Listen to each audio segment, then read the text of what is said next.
Good evening, everyone. Welcome. Can you hear me in the back? ¿Me pueden escuchar atrás? Qué bien. Bueno, bienvenidos. Es bonito ver a todos ustedes aquí. So it is great to see all of you here. Thank you for joining us today, for those of you who are online and in person. It is now 5:46, and I will now call this regular board meeting to order. Please join me for the Pledge of Allegiance. I pledge allegiance to the flag of the United States of America and to the republic for which it stands, one nation, under God, indivisible, with liberty and justice for all.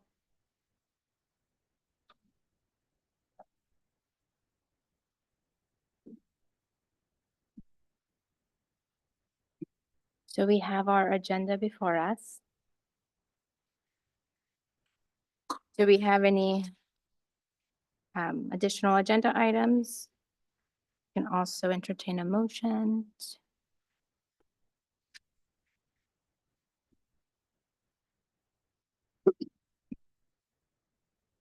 Do I have a motion to adopt the agenda as presented? I make a motion to adopt the agenda as presented. Thank you. Is there a second? I second. Right. All in favor of adopting the agenda as presented, please say aye. Aye. Aye. Motion carries 4-0. Next, we will be moving on to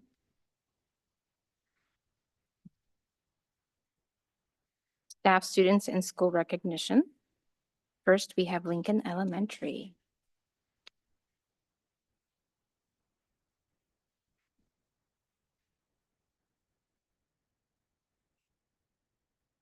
I'd like to invite our students and staff from Lincoln to come on up. Megan.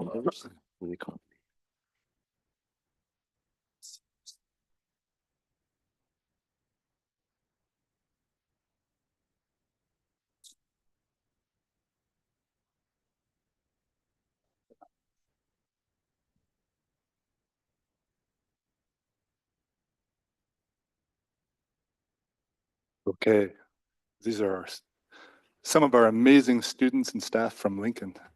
And our first one is Megan Carsabum. Megan is a fifth grader in Miss Sendejas' dual language classroom. She's an excellent student, enjoys challenges, and is really good at working with others. She is dedicated to our school and shows a lot of leadership, including serving this year as our student president. Megan is caring, kind, and motivated, and has a positive attitude.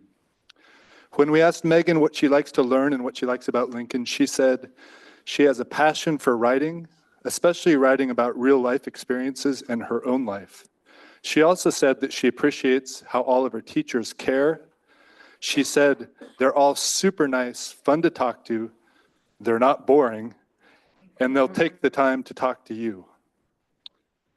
Our next student is Ciro Aguirre Carreno. Ciro is a third grader in Mr. Ramos's dual language class. He's a remarkable learner, a positive influence in the classroom. He is focused and determined. He serves as a role model for his peers, and his teacher says he's a joy to teach. As a bilingual student, Ciro has strong academic skills in both English and Spanish, seamlessly navigating between languages to express his thoughts and ideas. He is respectful of others, and he's consistently willing to help his classmates. When we asked Ciro what he likes to learn and what he likes about Lincoln, he said he likes it when they get to learn about science.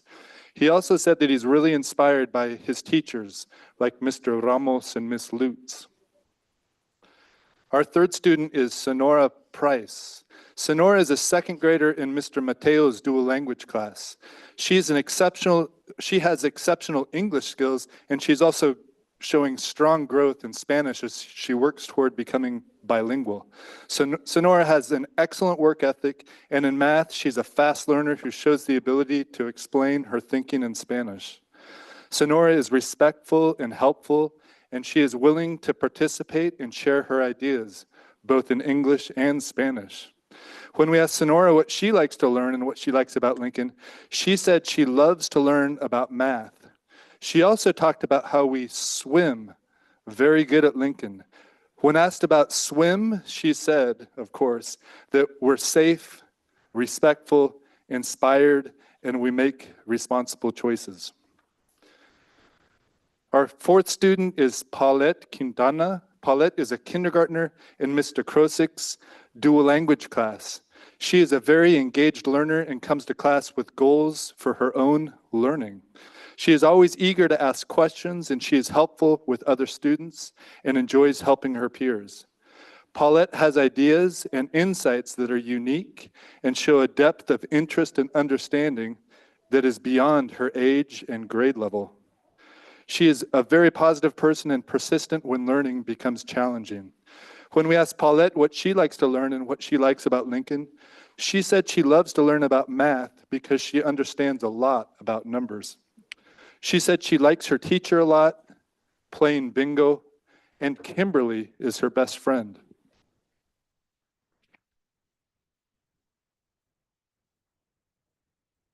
And now our staff.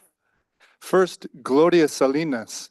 Gloria is an amazing education assistant who has such a positive influence on our Lincoln community. One thing that really stands out is how she seems to know the name of every student, and that's over 550 students. Gloria is friendly and energetic. She has tremendous experience, and she does exceptional work, whether leading a reading intervention group, helping out, or supervising recess. When we asked Gloria what she likes about Lincoln, she said Lincoln keeps her young at heart, and she always enjoys coming to work. She said she's been doing this work since 1983, which makes this her 42nd year as an assistant, with the past 27 years at Lincoln.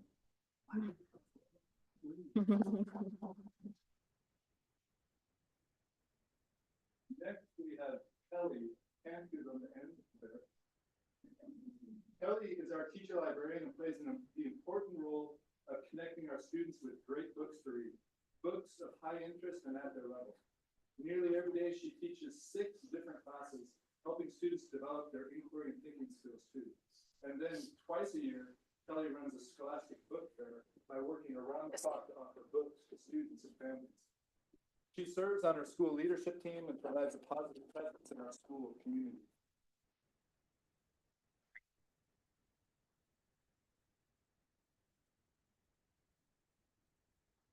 When we asked Kelly what she likes about Lincoln, she said she's been here at Lincoln since 1996.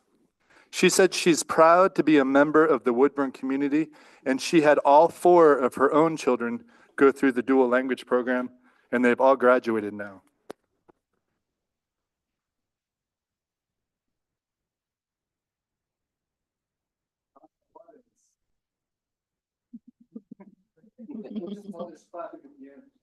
These are awesome students. Anna is one of our 4th grade dual language teachers. She's an excellent teacher who creates a calm and positive classroom where her students thrive as learners. Anna offers a wealth of experience and is always willing to share her expertise with her colleagues. She's also happy to find ways to continually improve our school, and this year she is doing it by starting up our very own Danza Folklorica group for our students to have a cultural dancing experience. When we asked Anna what she likes about Lincoln, she said that she'd like to express how grateful she is for the dual language program and for how it helps newcomers, especially as they ease into the acquisition of English. This is our Lincoln students.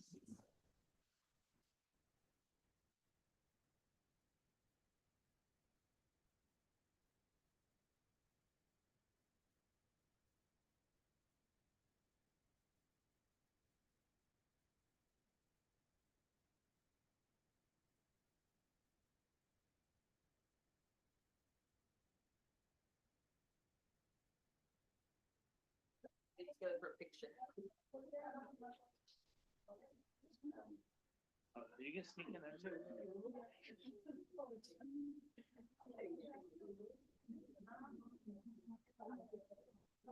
If we get everybody sneak in there, we'll even get a guest appearance by a few Carson Booms in the front row. Be shy now. Here we go. 1, 2, 3, 3, 2, 1. Thank you. Wait, hold on. Got parents? Real quick. Yeah.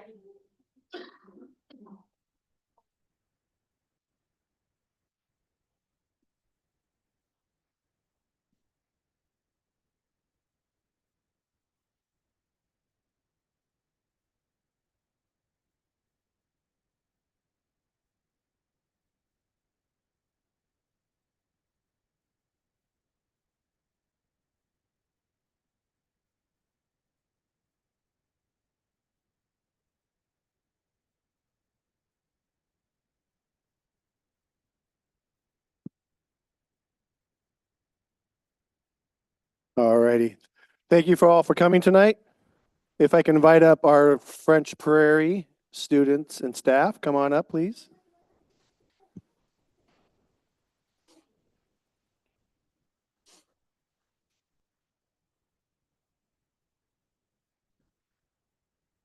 So the first student I want to talk about is America Giddy. America is a great kid. She's always kind and being respectful, has a lot of friends. I know she did volleyball this year. She's just a kiddo who is a great example of what it's like to be a Spartan. So thank you, Medica. Next, we have Hannah. Hannah, and by the way, all the teachers nominated all the students that were chosen. Hannah is a student who her teacher said she just does excellent work. She wants to help other kids.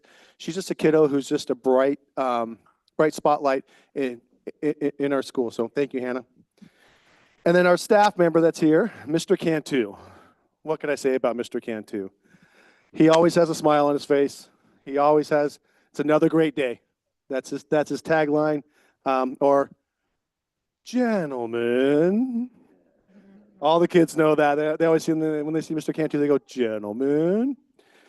So it's really neat. Michael just has a great rapport with the kids. He's amazing. When he's not there, we definitely notice. He is definitely missed.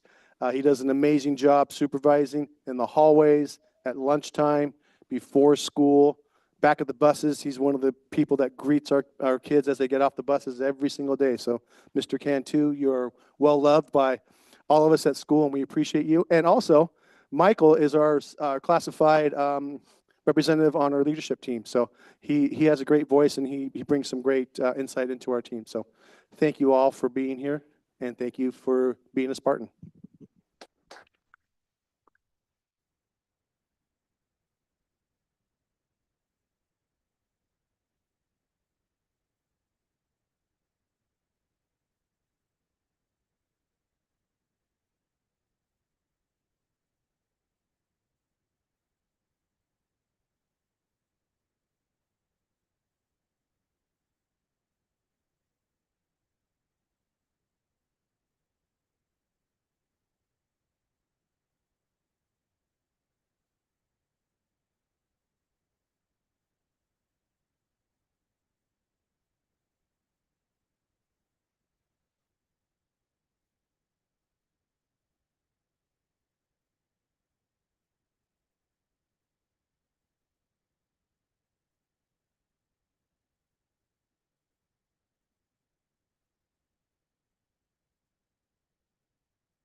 Thank you, parents, families, and teachers for being here and supporting our students.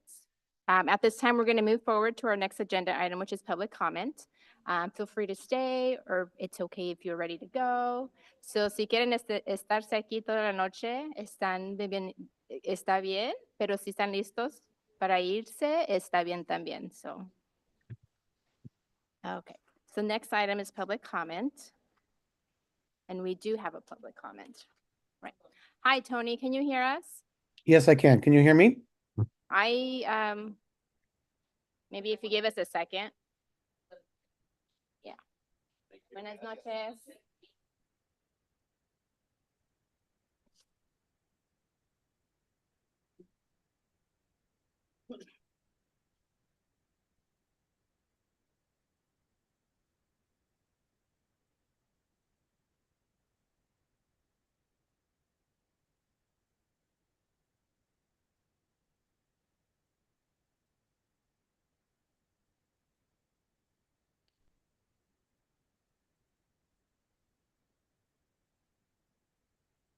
Are you able to hear me? I'm sorry? Are you able to hear me? I can hear you. I think we'll be okay. Right? Yeah. All right. So I think parents and families who were ready to leave have exited. So I think we can move on. So when you are ready, you can go ahead and share your public comment with us. Thank you. Good evening. Elections have consequences. Whoever we may have voted for and whatever our political persuasions might be, The end result of the election on November 5th has the potential to bring about, for good or for ill, a tectonic shift in both the governance and funding mechanisms of public education in this country. As professional educators, it is incumbent upon us to closely follow developments on this front and to never shy away from forcefully advocating on behalf of our students and fellow educators, especially after January 20th, 2025. We've heard a great deal about how important it is to engender a sense of belonging in our students. We wholeheartedly agree. However, such good intentions ring empty for anyone living in legitimate fear of their families being ripped apart. In addition, it cannot go without mentioning that our president-elect has repeatedly promised employing the military to conduct mass deportations on day one of his administration. One can certainly dismiss this as hyperbolic campaign rhetoric. However, we would certainly not be unwise to take those words seriously. Many of us already have firsthand experience of students in our classroom, as well as close colleagues, being traumatized by the deportations of family members. While we cannot know how, when, or where these promised mass deportations would be carried out, we do know that there is a palpable and legitimate sense of fear in the Woodburn community, as well as among many of the family members of the students we serve. In the staff promise from November 22nd, and in response to inquiries from WEA, district leadership detailed what the procedures and safeguards would be set in motion should ICE agents show up at our schools, stating that absent an arrest warrant, these agents do not have the authority to remove a student from school or to access their information. This information is helpful as far as it goes. Left unstated is what would happen should agents apprehend a parent while their kid is in school or come to school seeking out a staff member. Moreover, if these mass deportation actions become militarized as promised, any previously existing policies designed to protect our students would likely become moot. This is the time to be considering such questions. This is the time for our district to be thinking in terms of advocating for the entire Woodburn community instead of merely about limiting its legal liability. Naturally, we want all of our students, along with our colleagues and our community, to experience a sense of belonging. As we pause to celebrate the things we are thankful for, let us not forget the importance of family and keeping families together. As a school district and as a community, it's incumbent on us to robustly defend the idea that all Woodburn students and families need to remain together, regardless of documentation status. Happy Thanksgiving. Thank you. Thank you, Tony.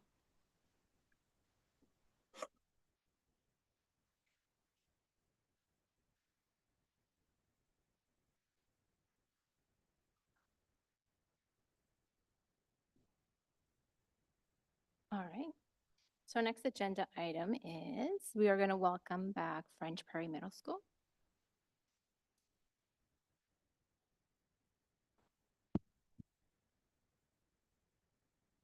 So Alonzo and Jason, come on up. We had a couple of students, I miscommunicated. I thought it'd be at 6, so they got here at 6, of course, right after we finished. They walked in, so I want to recognize a couple kiddos. Jason, he's Jason Gomez, Merifil. He is a 6th grader. His teachers say he's an amazing kid. He does amazing work. He tries his hardest in class and is a good role model for his peers. So great job, Jason. Alonzo, I'm going to get out my phone because there's a quote from his teacher. This is a quote from his language arts teacher. Alonzo gave a speech in class this last week that was well-researched, engaging. He went above and beyond the requirements, and his enthusiasm for the topic was clear in his presentation. So Alonzo's a kid who's always in the hallways. He's always got a smile on his face. He's a kid who is always just having a good time, and we love seeing Alonzo in the hallways and being with our school. So proud to have both these boys as Spartans. Alonzo's only a 7th grader, and he's going to even grow even more. And Jason's only a 6th grader, so we'll see him grow up even more. So Congratulations.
Okay.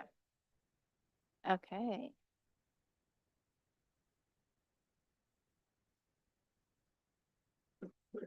Okay. Next item on our agenda is board reports.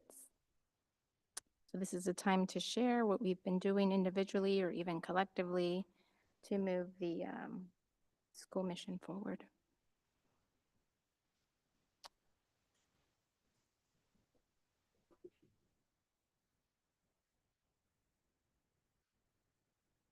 Any volunteers? Nothing to report at this time. Thank you. Oh, well, since our last time,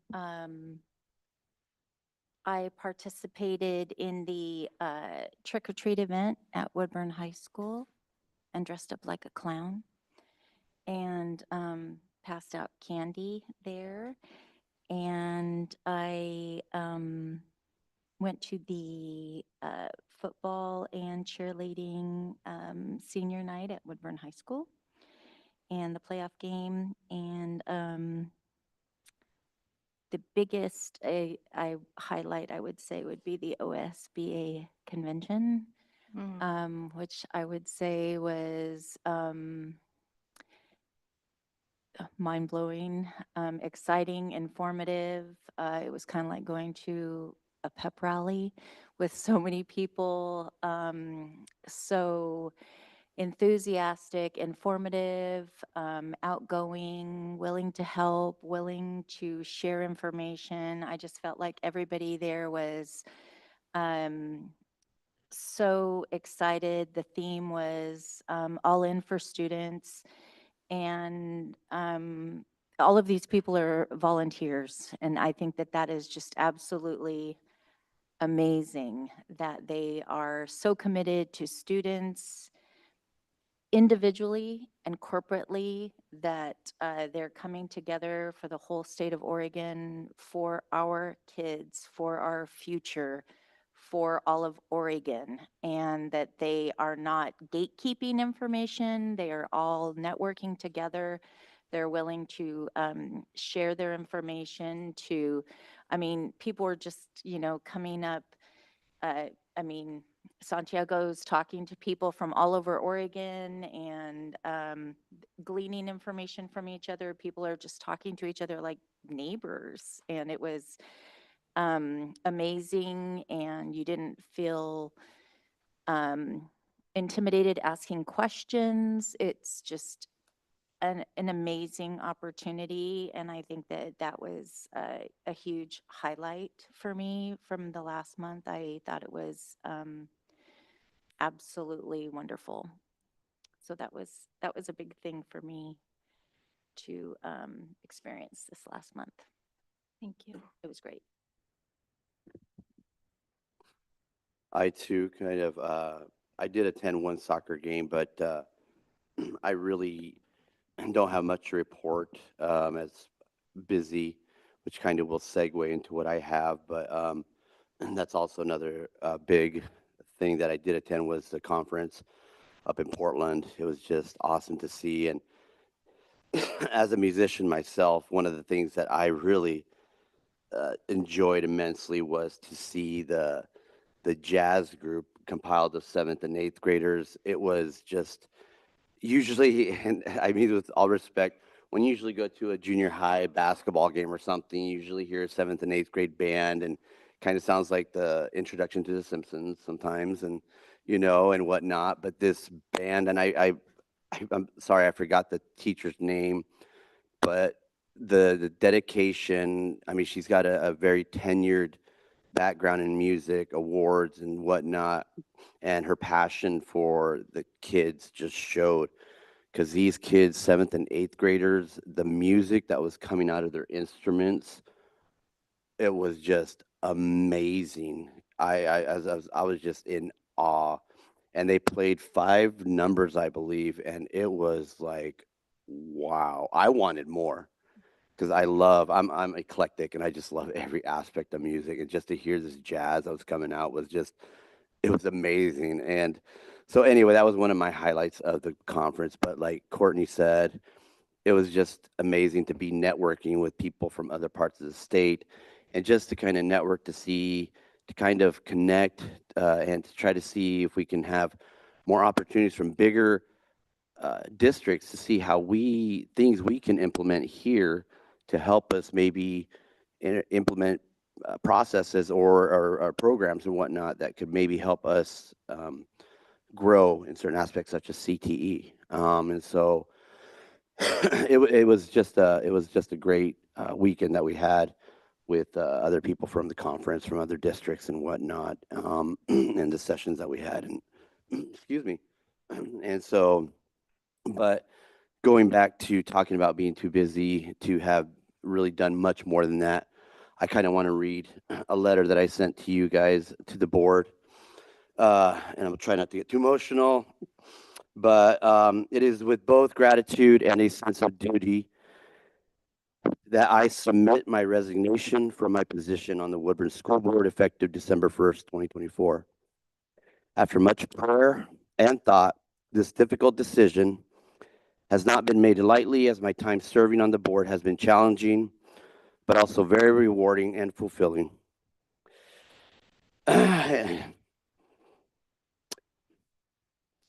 my time with the board from the beginning, I have been very honored to collaborate with a team that is truly committed, deeply committed, to the education and well-being of our students, as well as teachers and community. However, due to growing family commitments and obligations in my time as a board member, I find it necessary to step aside from this role. I believe this decision is in the best interest of my family and the board, allowing the team to continue its important work without interruption. The board and community deserve a greater level of commitment, which sadly I cannot provide at this time. I am incredibly proud of what we have achieved together, and I remain confident in the board's ability to continue fostering excellence with the district. While I will no longer serve in this capacity, I will always support and advocate for the goals and vision and the children of the community that we have pursued. I thank you immensely for the opportunity I have had to serve our community and for the trust and support extended to me during the time on the board. Excuse me. I am happy to assist in ensuring a smooth transition during this time of change.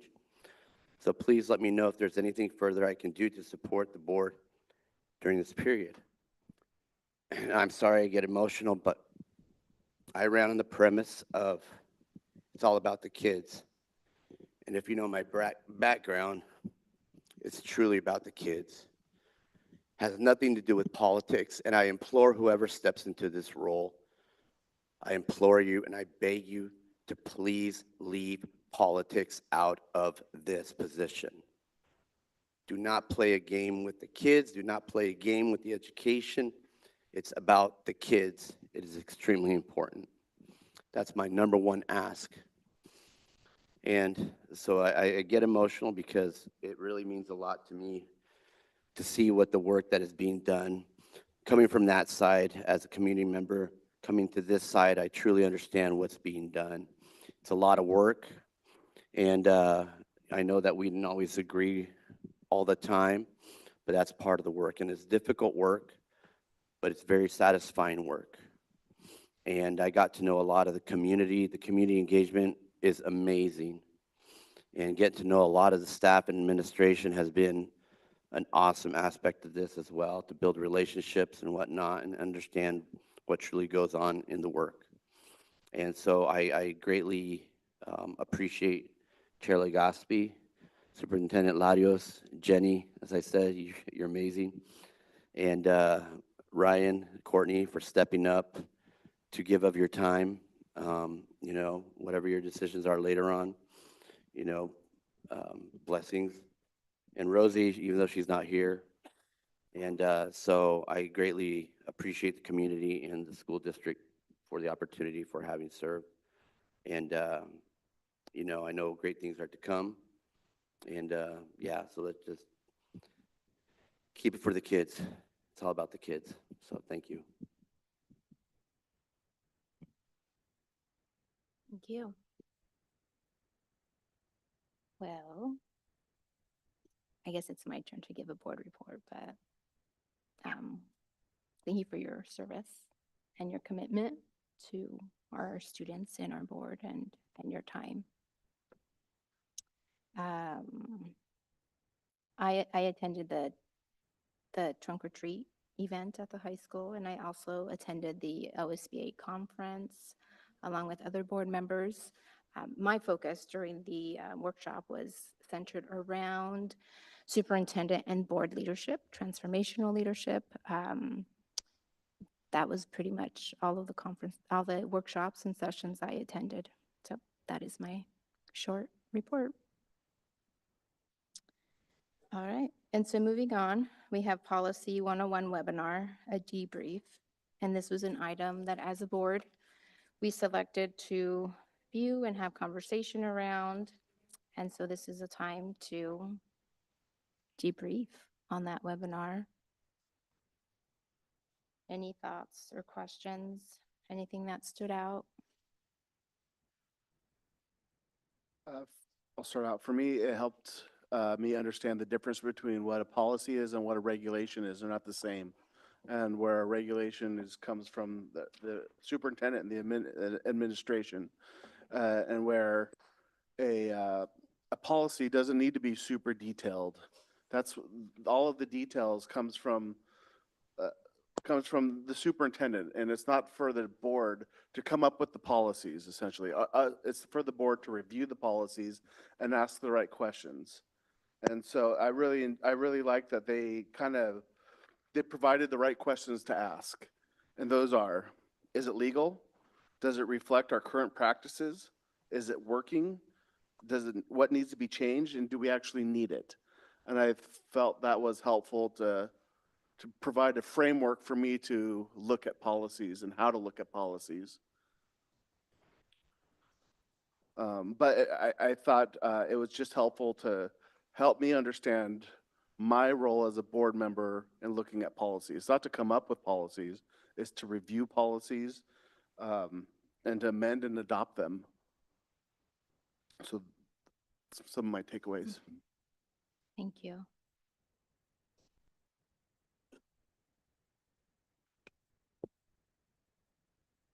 Well, a couple of things that's kind of stood up for me was that in my mind, policy is like right there. It comes from legislature and whatnot. But when they pointed out the fact that in my mind was, what they said was not everything that is required to be in policy.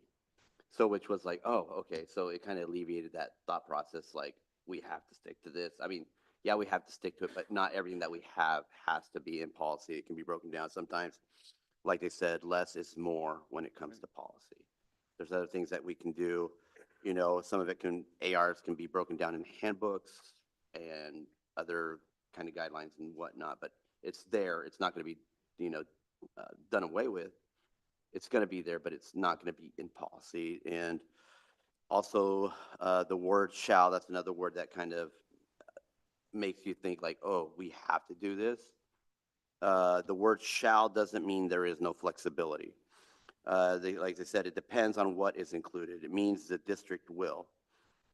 In Oregon, shall and will are used interchangeably. So that kind of alleviated that pressure. So it gave you flexibility. It allows you flexibility to work in regards when there's discussion about certain policies and whatnot. So it's not holding you and tying you down and not giving you any wiggle room. There's actually opens up more space to amplify the discussion in regards to policies and more options. So those are a couple things that alleviated some of the pressure and the stress in regards to discussions of policies.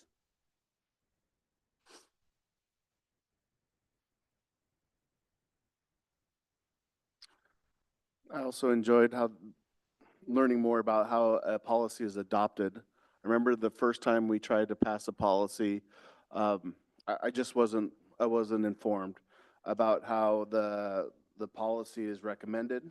We do the first reading, we do comments, we do the second reading, and then we do adoption. I think that's a nice roadmap. And I know the last time we went through this process, I feel like I have a much better understanding of it now. The process of how a policy gets adopted. And although they even laid out a scenario based on one of the questions in the chat, and although rare, they gave an example that, say the policy legislation has changed the policy, we haven't implemented yet, it hasn't been read, it hasn't been approved, but legislation has changed it, and say for GBN, JBA, regarding sexual harassment, that's the example they gave. And although the legislation has changed, we haven't approved it yet, we haven't done the reading. And then the following day, there's a complaint. Basically, they broke it down. They said, basically, what you do is go with the one that is required by statute. It sounds pretty basic. So to me, it gave me that understanding, it broke it down, go with the greater one. So, we always sometimes tend to be like, well, if it's policy, it's policy. Go with the one that sticks with the law. So law, yeah. So that was a good insight to take. And that's up for me to take. Should I come back later, decide, at a later point, I want to run for board again, for knowledge later. So.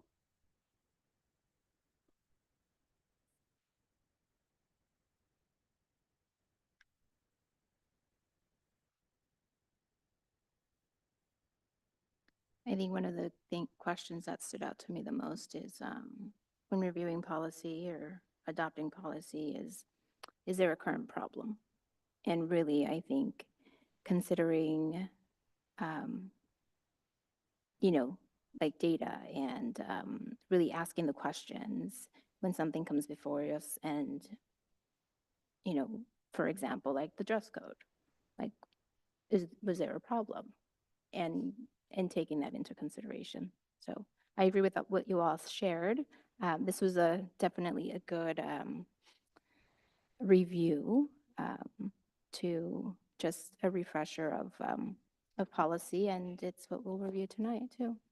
So, any thoughts, Courtney? No. I think Ryan pretty surmised Mhm. what I was thinking too. The differences between, recommendations and mandates. That was a big part of it for me. Yeah, and that was pretty clear. I think for me, what is helpful is I usually highlight like what's required in a specific color and then highly recommended in a specific color. And so, yes, we have to adopt what is required. How about you, Juan? Do you have any thoughts? So I would just echo a little bit of what I heard in the policy provides us this framework. This framework, kind of the box that provides some flexibility for us to be able to operate. And tonight we'll see a policy update from OSBA. So we'll have an opportunity to kind of take this new learning about policies and what's required and what's optional. And going through the process of first reading tonight and moving into the second reading and take opportunity to take this learning and put it into practice tonight. Thank you. Any other thoughts before we move on? Or how about like what will we or each of us do differently in having learned this to, I guess, make it actionable? Any thoughts around that?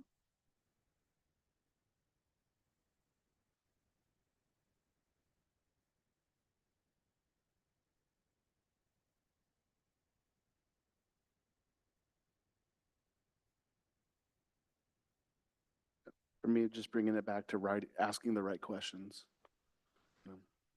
Do we need this? What needs to be changed? Is it working?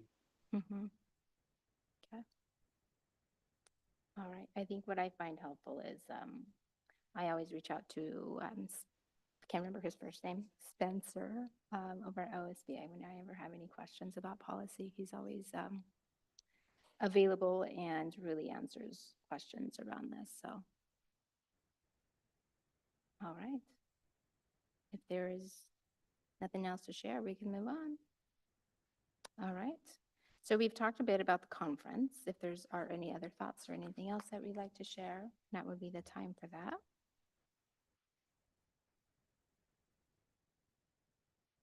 All right, hearing none. Next item on the agenda is Office of the Superintendent.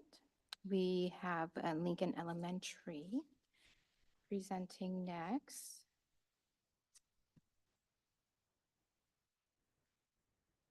Okay, just a moment. We're gonna invite French Perry again.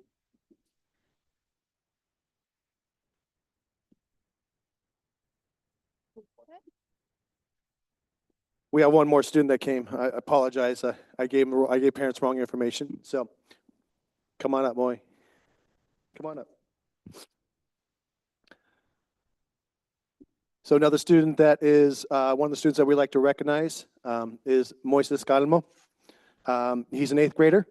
He's a kiddo he's played sports what, all 3 years, right? You track your 6th grade year? No. So he's played football the last couple of years. He's a great kid in the hallways. He's just a kiddo who just tries his hardest. His teachers really appreciate all the hard work that he puts out there. So we just want to recognize Moises Calmo.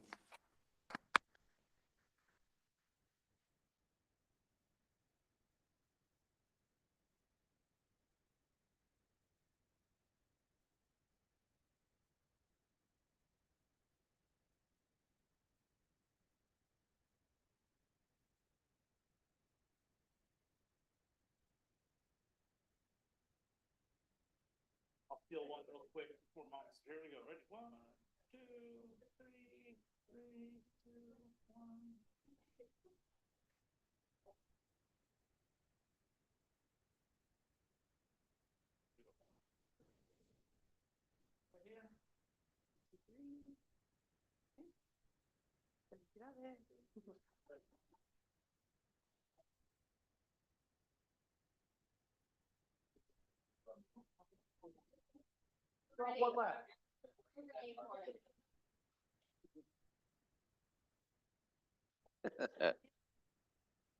All right, our next presentation is by Principal Teresa Alfaro from Lincoln Elementary. Good evening, board members. Good evening, Superintendent Larios. This is Lincoln Elementary. We already have our students. Cute. We end the year talking about our goals. We sustain our goals, reading, attendance, and sense of belonging. And we start our year reviewing our data. So we look at MAP, DESA, attendance.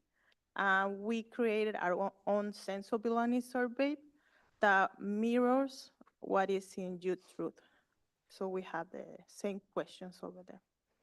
So the process, we started with leadership, and then we moved to Lincoln staff. So the whole Lincoln staff, secretaries, everybody reviewed the data from those 4 areas.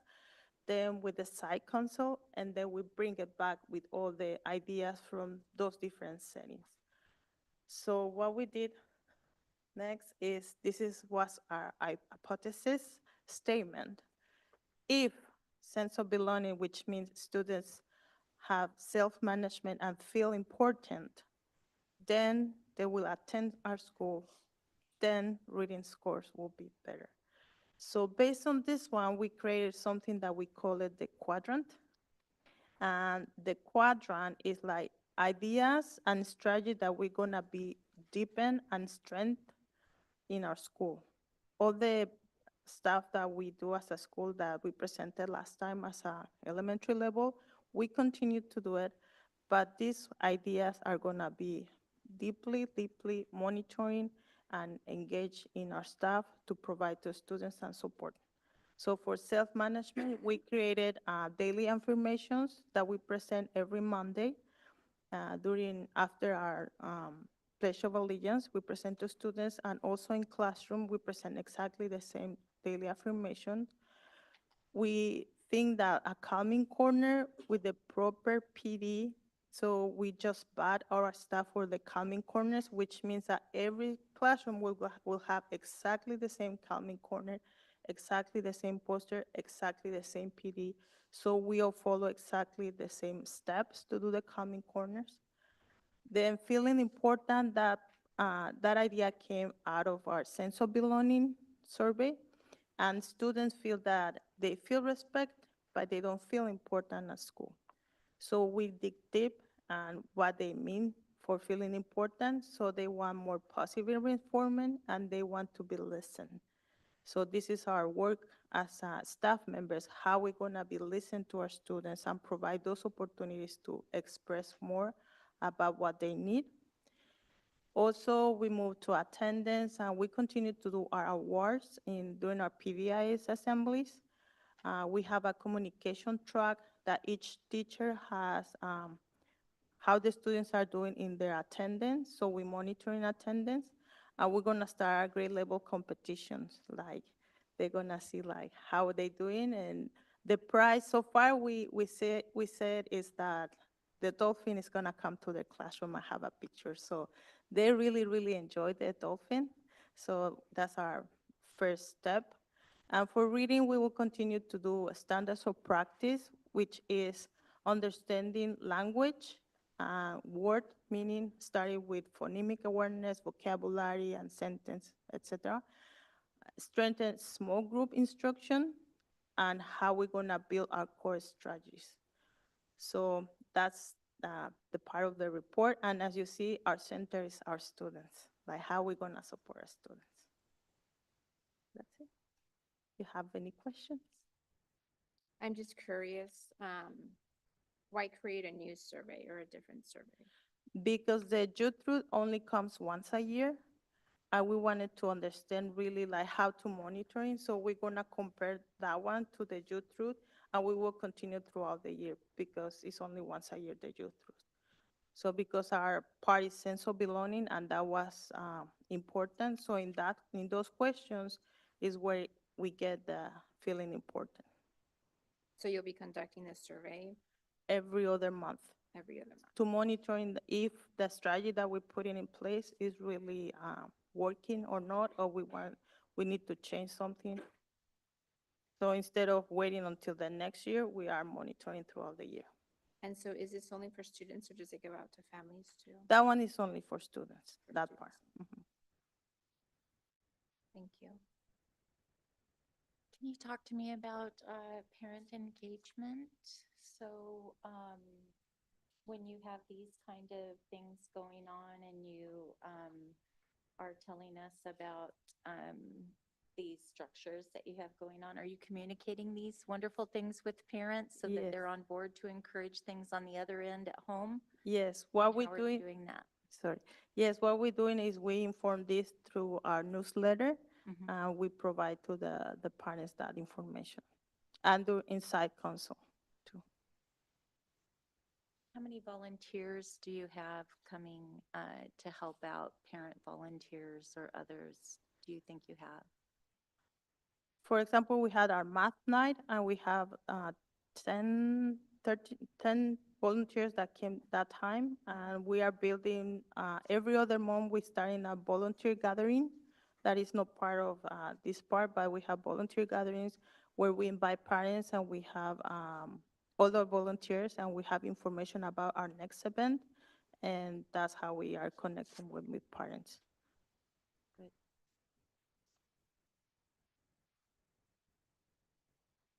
When is the first MAP and DESA, or when are these numbers 1 through 4 actually available? The DESA and the maps and the attendance and some of the results of the data? I don't have it right here, but we presented through our side console and it's available to any parent, so they can. So it's up to date through the school year? Yes. Got it. Yes, because as I said, we started reviewing our data and how the outcomes of that one. And in September is when we did sense of belonging are on a survey, so it's up to date.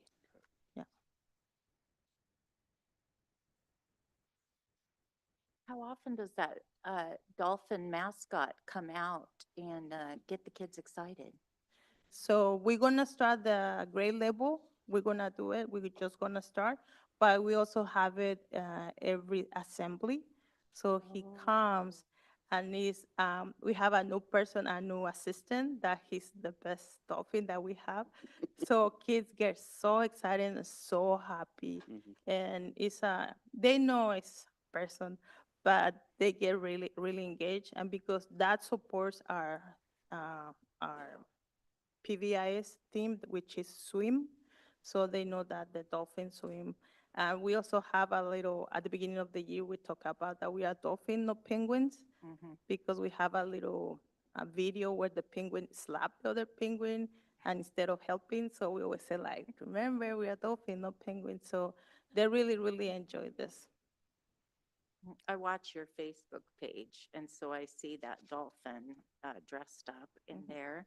And then when you said that the competition awarded the mascot coming, I was just wondering how often you pump the kids up when they see that, then they get, more driven, because the more often you see the prize, you want the prize.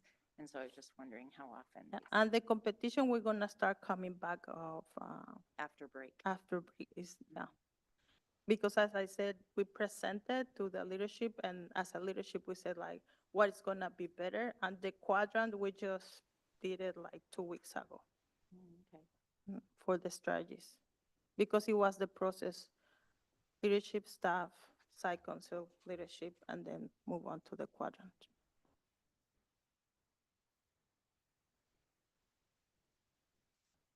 I have a question around like behavior, like tier 2 and 3. I'm just curious what your survey has any connections to that, and like where does that fall? Right now, we're working, strengthen the tier 1. Part of the Calming Corn also support tier 2, and we have a behavior specialist that support with that one.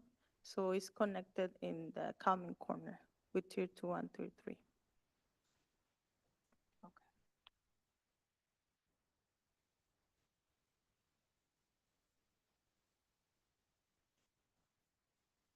Any other questions? And we're excited that you're coming to our school in 2 weeks. So we are very happy to see you there. Sounds good. Maybe the dolphin will be there. Oh, And we yes. could get a Okay. And we could get a picture too. Yes. Let's get all the mascots together. Yeah. Yeah. Have Get it there. Spike and let's get 'em. Yeah, And that'd be great. this is just the second year for the mascot, because when I came, they were like, oh, we don't know what the dolphin do. So we like encouraging to understand what a beautiful animal and how we can be like a dolphins. Mhm. Thank you. Thank you. We're going to invite French Prairie Middle School.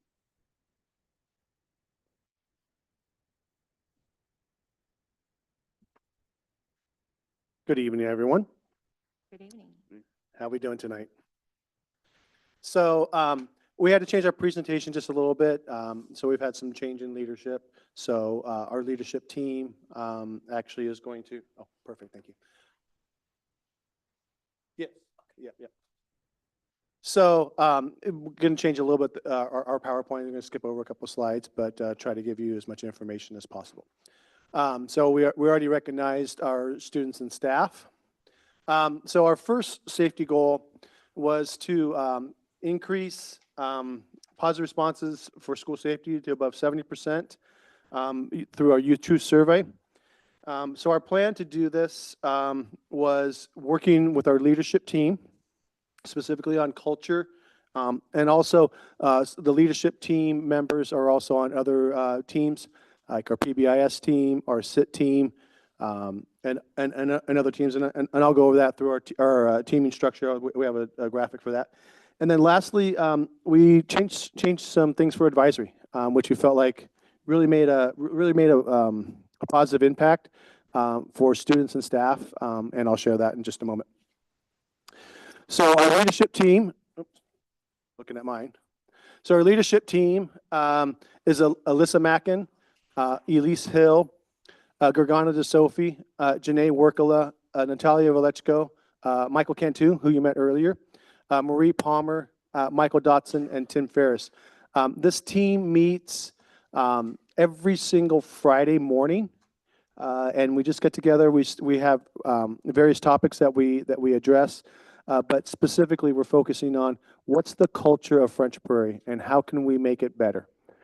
And so this team spends a lot of time just looking at what's happening in the building, what data. We're also working with Willamette ESD to help us, and they actually came up with this name, Purpose-Driven Path Seekers, and we're partnering with them. They're working with us to really have conversations around how can we change culture at French Prairie. So leadership, the goal was to positively impact the culture of French Prairie. So we want to create a sense of belonging, not only for students, but also for staff.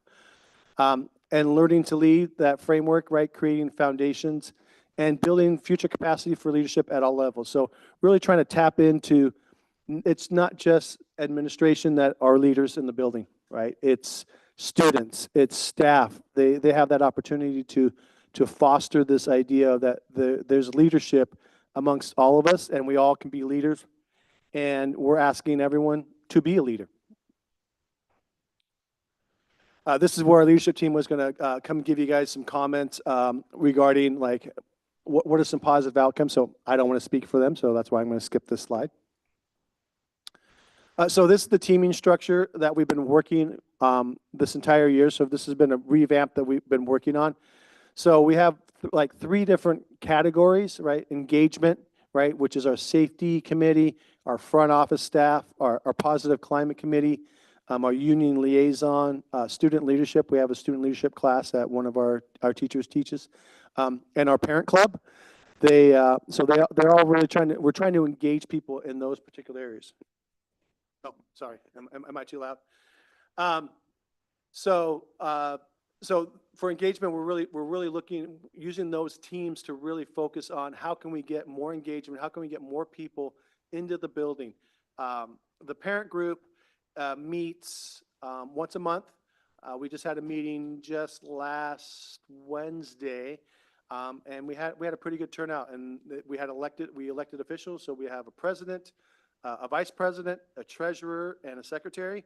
And their goal and objective really is to be here in the schools and just partner and connect with us. They want to do some fundraising at some of our athletic events, just selling like popcorn, pop, just stuff that's kind of a no-brainer that people will want to buy.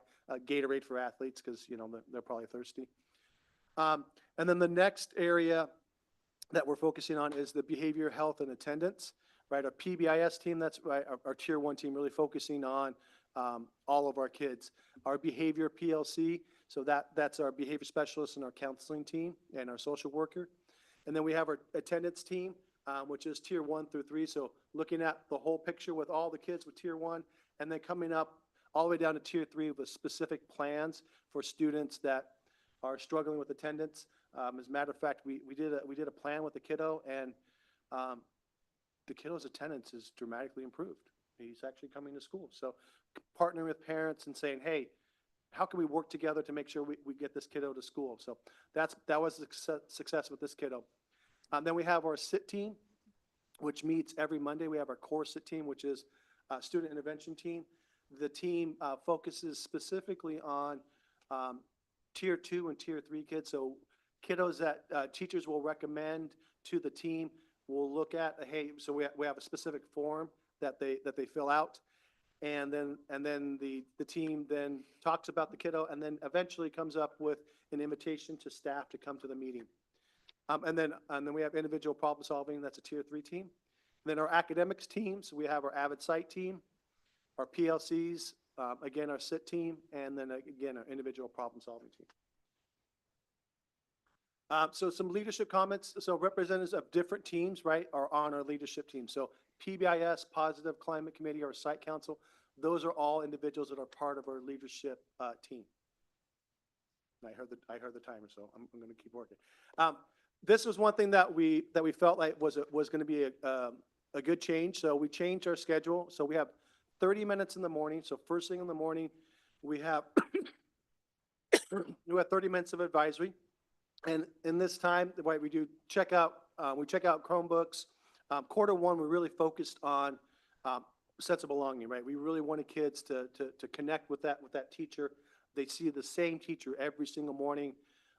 And then quarter two, we're focusing on sense of belonging. And then we're going to trick the kids and we're going to do some reading interventions and seeing where kids are. We've done some assessments. Our teams, our 6th grade, 7th grade, and 8th grade teams have gotten together as an advisory team, and we're sectioning out the kids. So like, okay, we're noticing, hey, we need to have an intervention for a group of kids. So we're going to be working on those groupings, and then we'll be implementing that when we come back from break.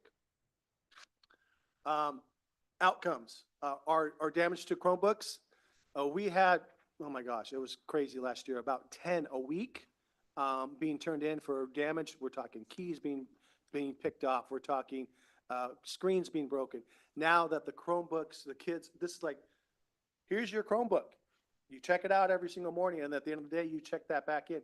We've seen our damage decrease dramatically. We have about this, when we did this presentation, we had about 5 in the first quarter. There's been a few more. I think we're about up to 8 or 9 just recently. So, but the fact of the matter is we're 3 months into school and we only have less than, 1 a week. So that's some great work by the teams, and also kids recognizing, hey, I'm responsible for this. Our attendance. This was a real eye opener for the team, and also shared it with the staff. Last year, looking at the same time period from July 1 to November 14th, we had 56% of our students be regular attenders, which means that they were here 90% or more. The same time frame this school year, we're up to 68%. So just a dramatic increase. We're also seeing tardies down 85%.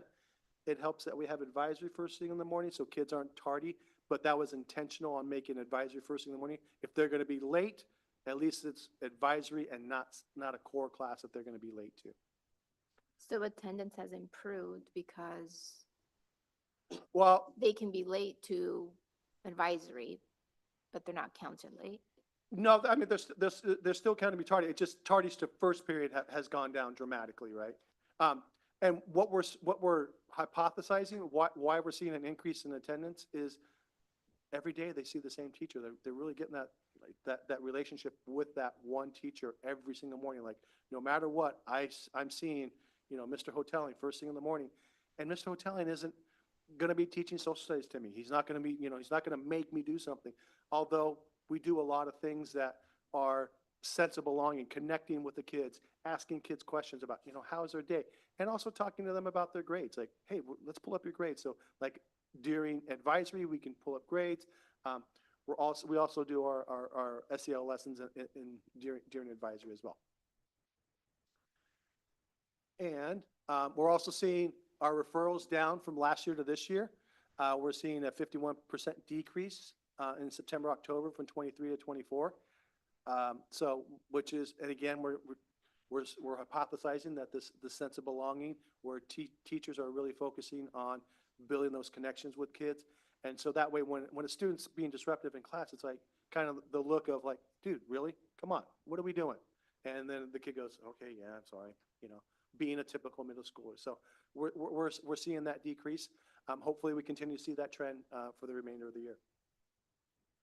And then here I was going to have the teachers talk about some comments that kids have to say about advisory. But I do remember one teacher when we were talking about this presentation earlier, say specifically, you know what,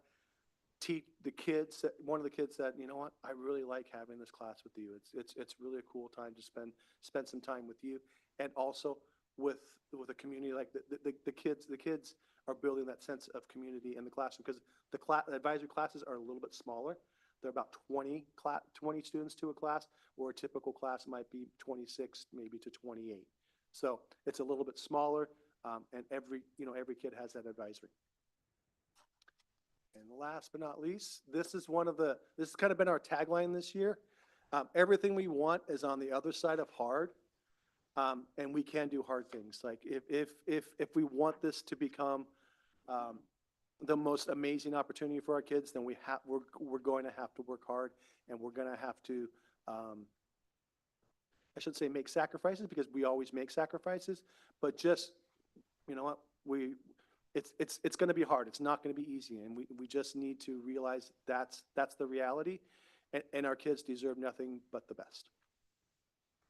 And then the last slide, questions. So going back to advisory class, if a student is absent from advisory class, it's still dinging as an absence, right? Correct. So the way the state looks at attendance, if a Mhm. student is here for more than half a day, they're considered attended for the day. And of course, we want kids in every single class, every single period, all the time. But over the years, I mean, this is my 3rd year at French Prairie, and if kids were coming late to school, they'd usually get there so school starts at 8:20, so 8:25 to 8:30 is usually like when we see a lion's share of our tardies. And we're actually, there seems to be less kids coming tardy, because they want to get to their advisory class. So they desire to be in that class because there's more of a sense of belonging in that class. Yep. And And you're, it's not something that they're not learning something, but right, the reality is, like, shh, don't tell them we're tricking them. We are teaching them. I promise you, we're not just taking this as a, hey, you're not doing anything, but it's in the kids' minds, right? We're not learning you're about. not working. Yes, se. but we're working on the culture. We're working on building those relationships with not only with teachers, but also with one another as students. Right. And so then when you're talking about smaller class size and that you're checking on Power School and the other contributing factors, that's why there's a closer knit in those classes. And you think that that's a contributing factor to drawing the students to desiring to get in there, even if they're late, they're wanting to make it before the bell rings and get in there, even if they're late to advisory. Yep. Okay. So when you sneak in these reading interventions, what will that look like? So depending upon where the student is leveled at, we have kind of 3 different levels. One level, we're going to use a program called UFly. Don't ask me what the acronym means. I think it's University of Florida Learning Intervention, I think is what it stands for. But it's a phonetic-based program that our reading specialist actually piloted with some of our students last year. And she's seen amazing growth with the kids that have been in this program. So we trained some more teachers over the summer in the UFly program. So some kids will be in UFly. We have an assessment. We have access to a computer program called Dreambox, and that's specifically is so the kid will take an assessment. So it knows, okay, so Art's at a reading level. Say he's at a 4th grade reading level. So when I'm getting reading passages as I'm reading, it's giving me the passage where I'm at, and then as I continue to progress and make improvement, I will progressively move up to grade levels. There's reading comprehension questions in there. It gives us that opportunity to just really kind of design it for the kids. And then the last one that we were going to do was doing like book studies. So like some kids, so like for example, we have some kiddos that are in our Battle of the Books with our librarian, and she's done a great job over the years. And there's she grabs the kids from advisory and brings them to the library once a week, and they're doing Battle of the Books, where they're basically they're reading chapter books, and they're discussing them as a team. And this is what will be happening every day? It'll be at least 3 times a week. And when will you measure sense of belonging after that? We'll just continue, so the other 2 days will be either sell or a sense of belonging. And so we just finished the Youth Truth Survey, just last Friday was the last day of the Youth Truth, so we'll get that data. And then we also talked about in our leadership team, coming up with a short survey, kind of what Teresa had said at Lincoln, just having our own little survey so we can have our kind of progress monitoring for like, how are kids feeling? Taking the questions from Youth Truth, right? Because we can take those questions and then ask those same questions and get kids input, like, how we feeling about, how is the school feeling? What, give us some feedback as to how is it at French Prairie?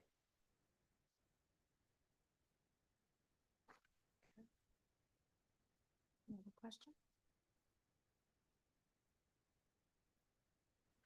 You mentioned a story about a student who was not great attendance. You worked with them, you met with their parents. Do you remember the story that you mentioned? Yes, yeah. Now they're doing great. Can you talk to me about like some of the tools in your toolbox that help those students get to school? So I think first and foremost, it was a conversation. We brought parents in, we brought the kiddo in.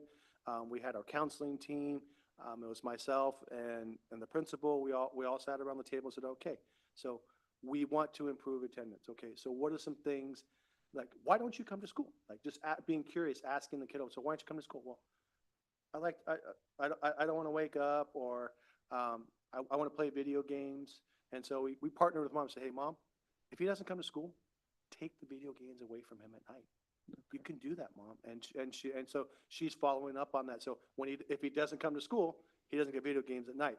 And then part of the deal was, if he comes to school at lunchtime, we would have video games, Nintendo Switch, I think is what we ended up getting for the kiddos, just to have here at school.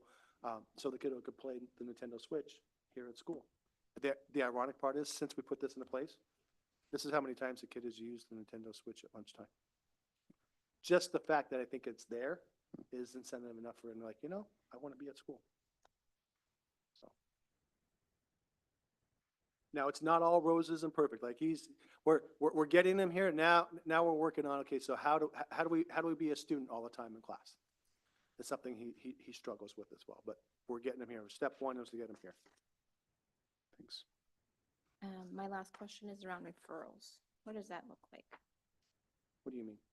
Yes, how many referrals have been given out, or? So looking at the data, if we look at the average referrals per day in November, and this was, I believe, November 14th when we pulled the data, was a little under, it was about 3 referrals a day, where last year it was about 9 referrals a day. So we're just seeing just a decrease in referrals. October obviously had a little bit higher because we had more days because we didn't have a week here. So the average number, in October last year was close to 12. This year it was about 6. So we're just seeing a decrease in referrals. And again, I'm making a hypothesis that that sense of belonging, kids want to be here. The look works better when we have a relationship with our kid, because sometimes, as a teacher or, as a parent, we give the look to our kids, and sometimes like, yeah, no, I don't care about the look because I don't have a rapport with you, a relationship with you.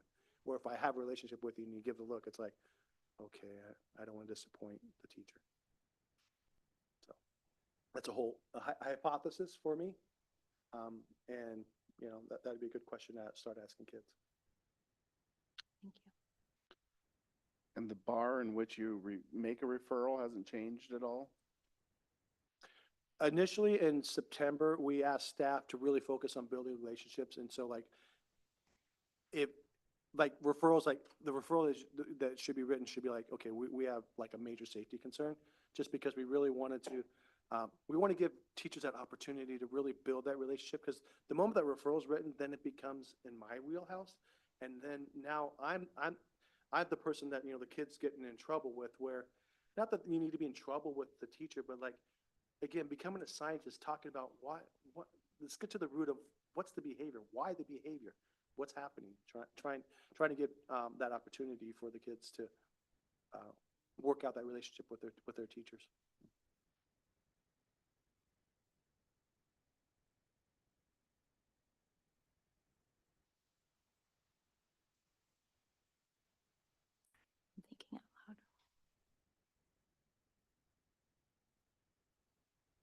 Any other questions? Anything more? Thank you. All right, well, thank you. Thank you. You guys have a great Thanksgiving. You too. Thank you.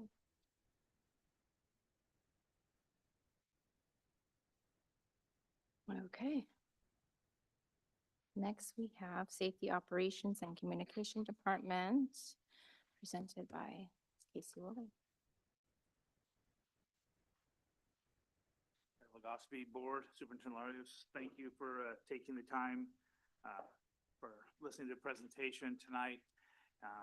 Not intended to encapsulate everything, but kind of give you the areas of focus that we're working on this year.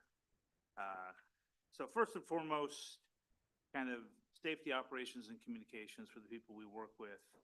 We kind of have a saying that there really is no end goal, that all three of those words are constantly evolving. Therefore, what we need to do and how we need to assist buildings and people is constantly going to be something we're working on.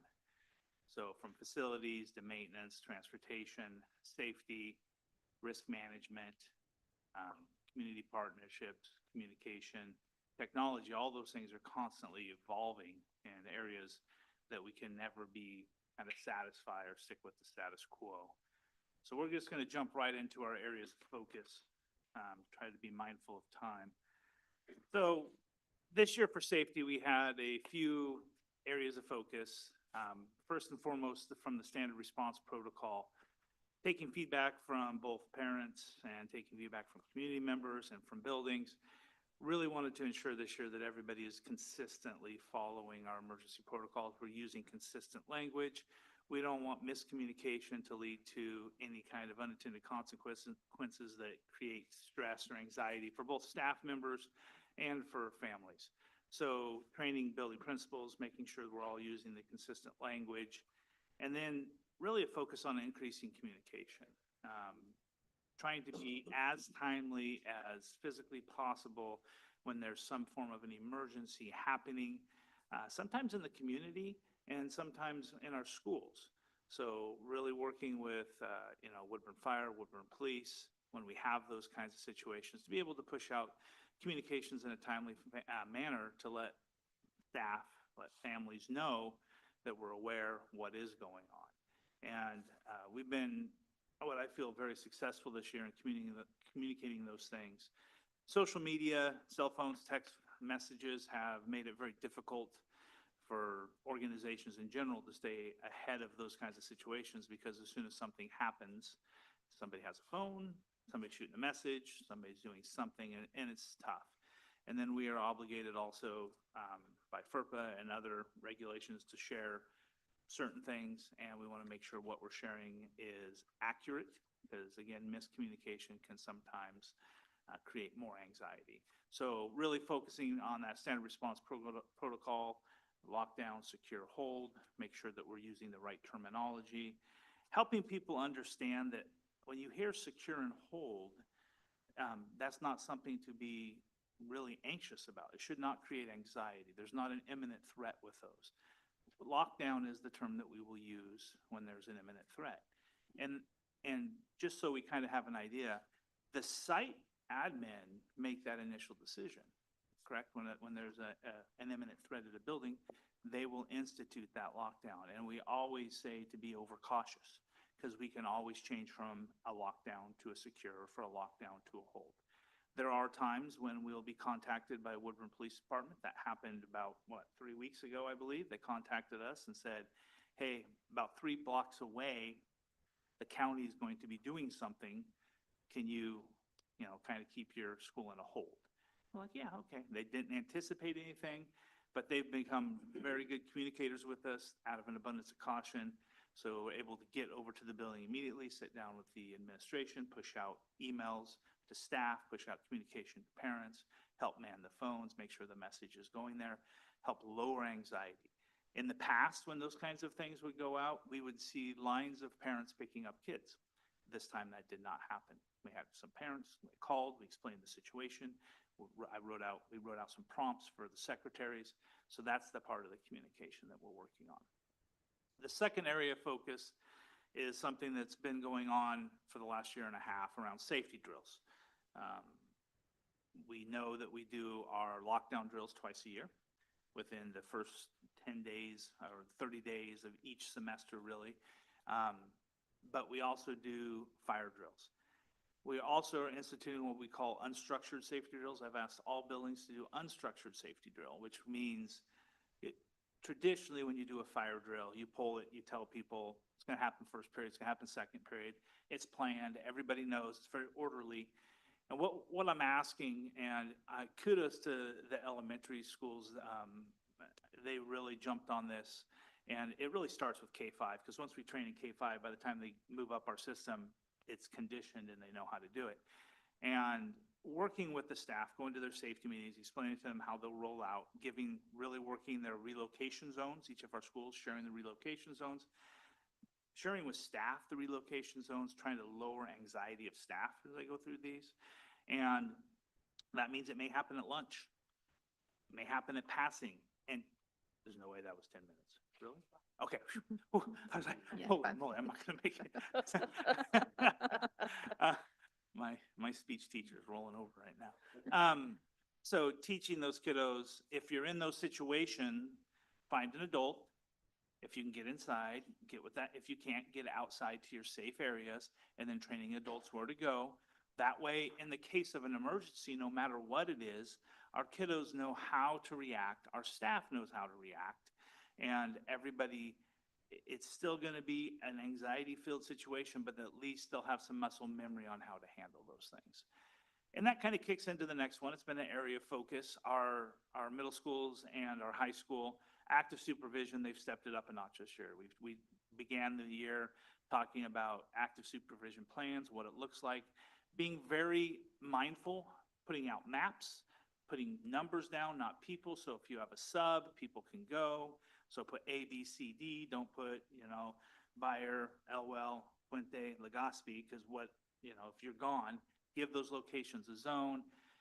My standard line, I always say, it's kind of like a water park, a Disney water park. If you ever go to a Disney water park, their heads are on a swivel. They're never staring at one person. They have a trained map that they look at. And talking to people, saying it's okay to have a conversation. I mean, I've had them with Courtney before, where we'll be talking, but maybe not really looking at each other because we're both looking out at the kids and training people that that's an important skill. You can still talk to a kiddo, but still, and so we're going over those things and sharing some of those high-level practices. And the secondary schools have done a really good job this year, really focus and emphasizing that as well.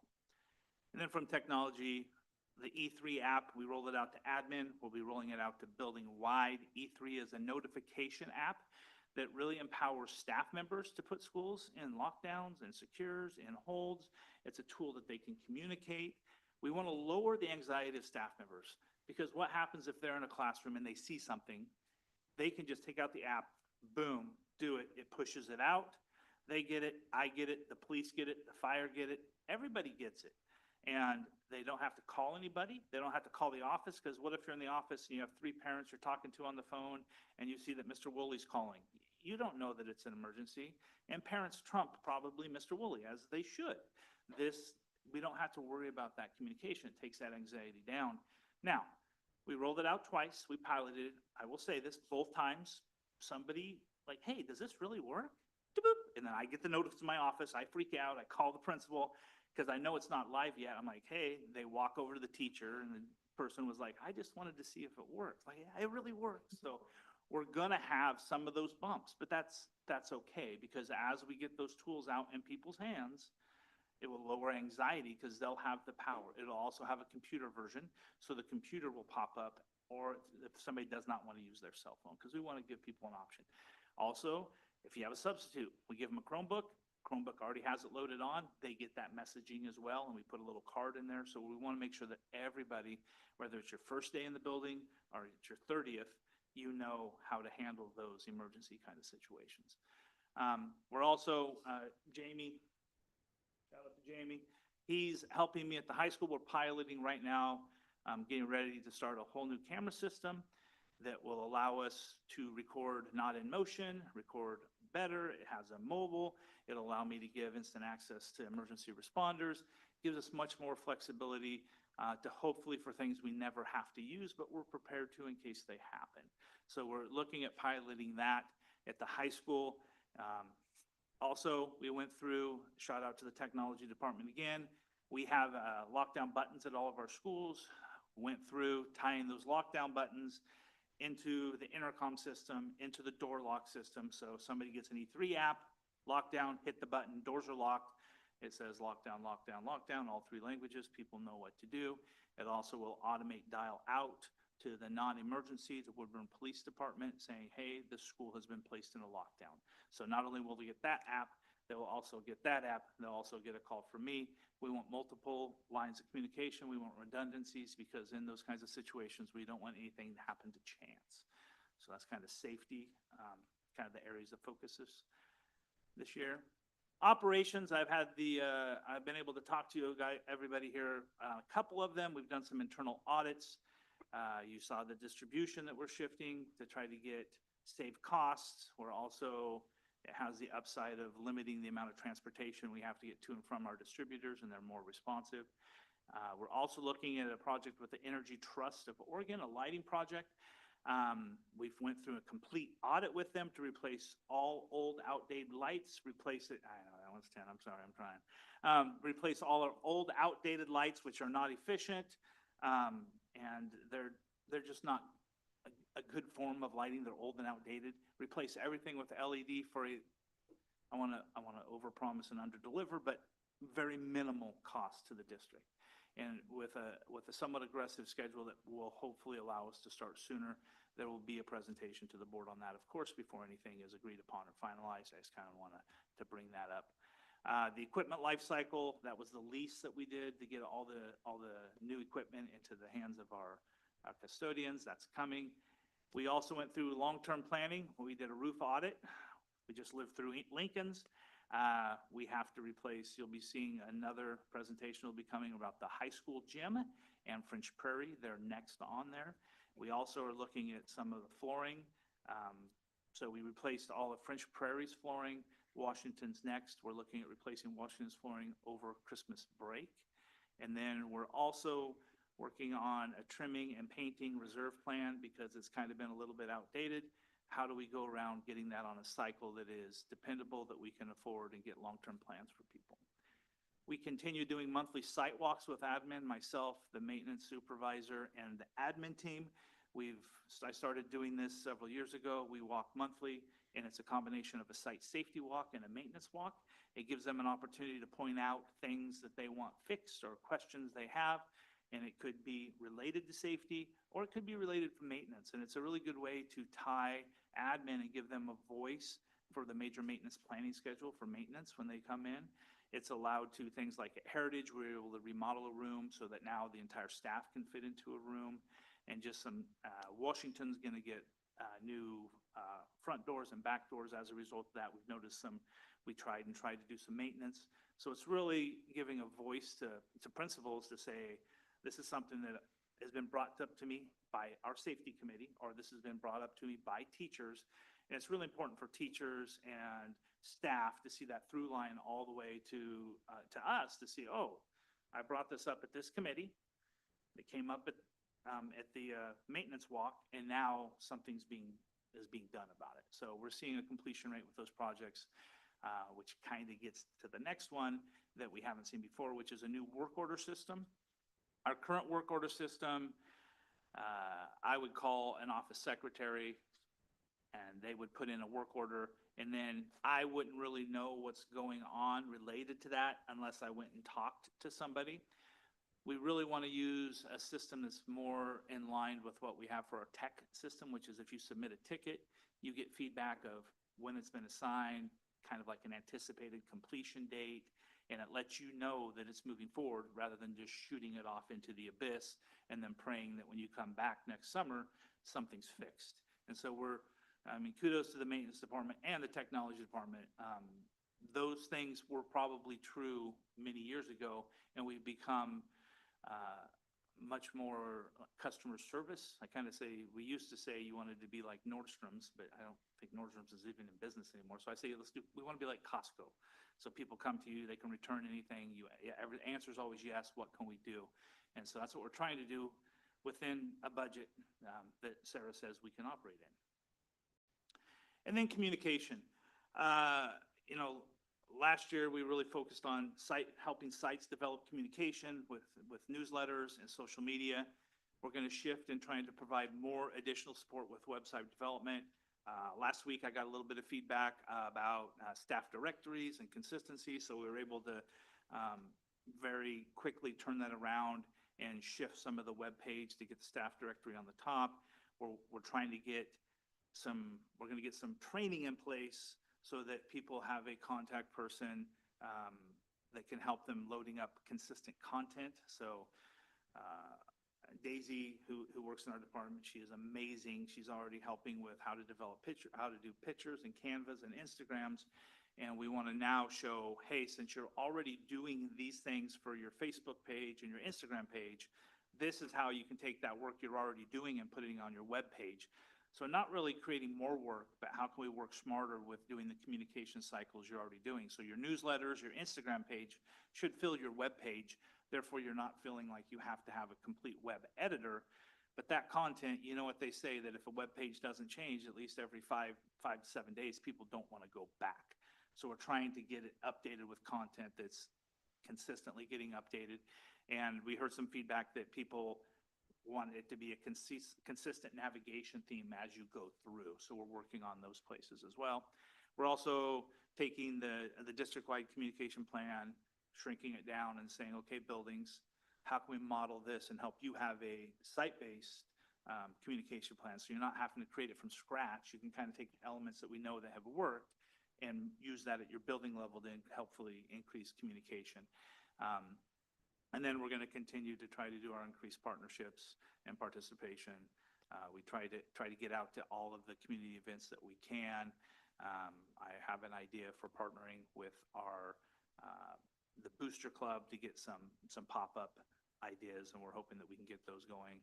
And if the board has ideas for anything that's going on in the community that they think that we might want to be involved in, shoot an email to Juan or let me know. We can figure out what we can do to get there. So I apologize for running over.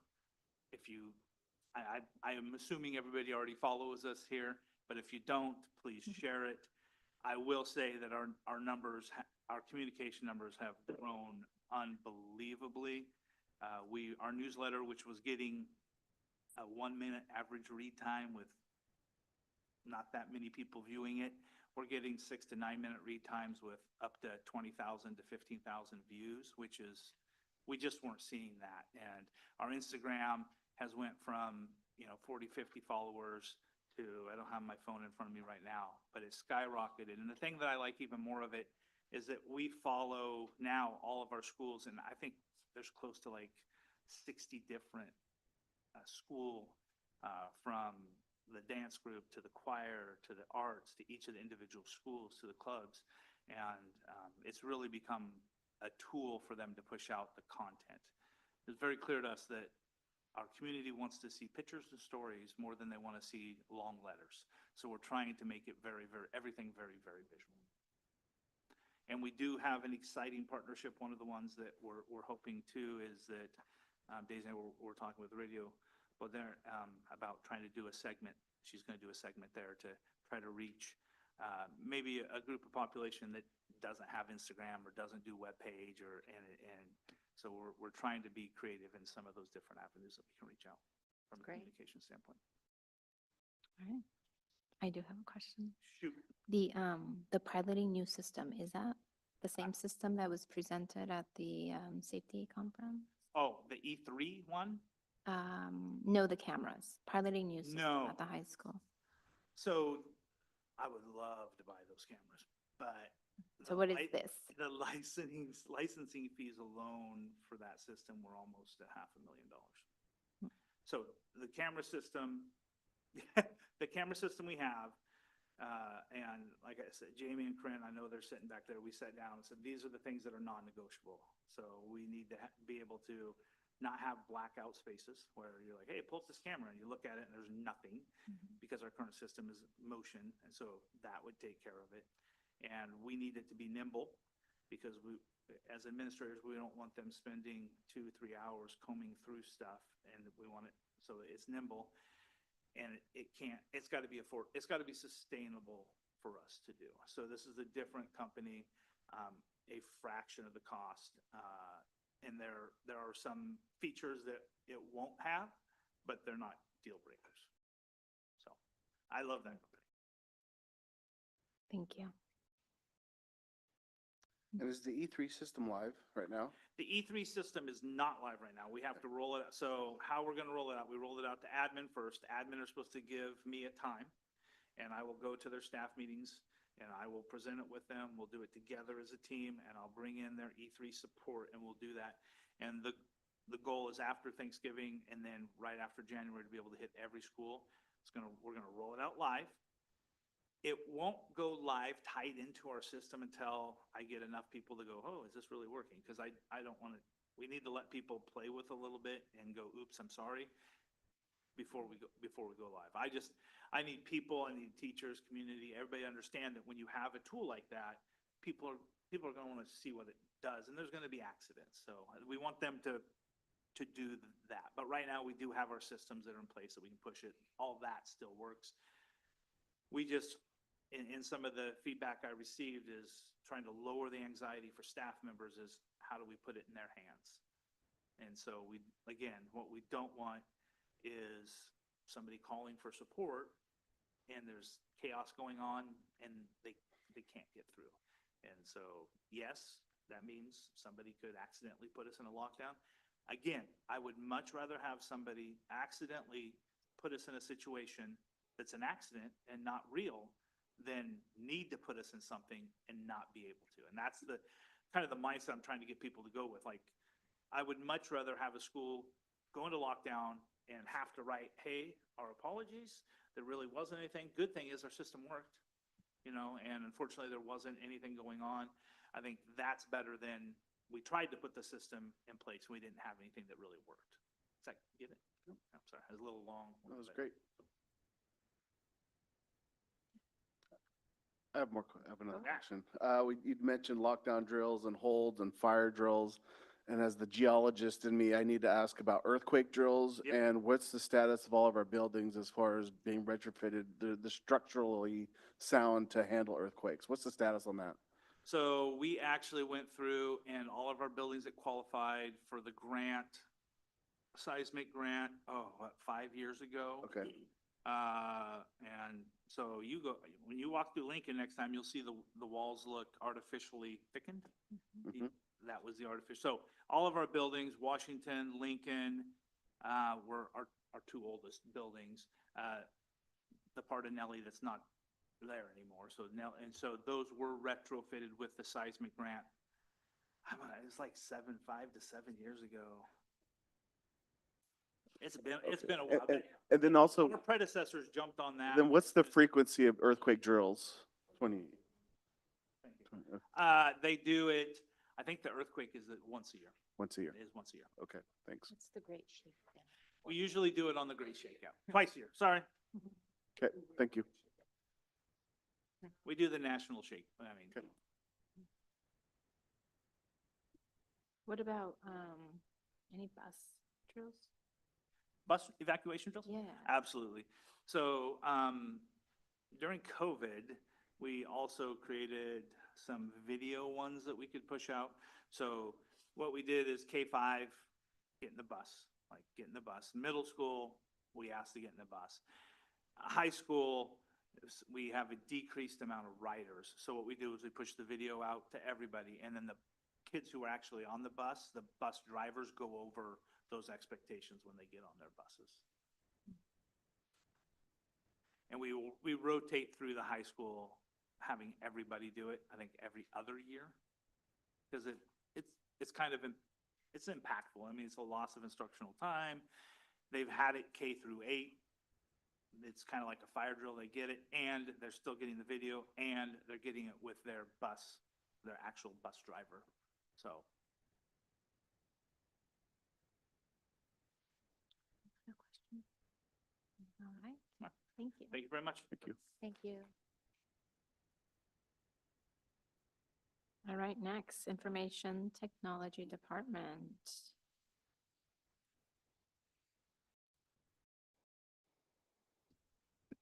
Did he take the clicker? No, he got it. Okay.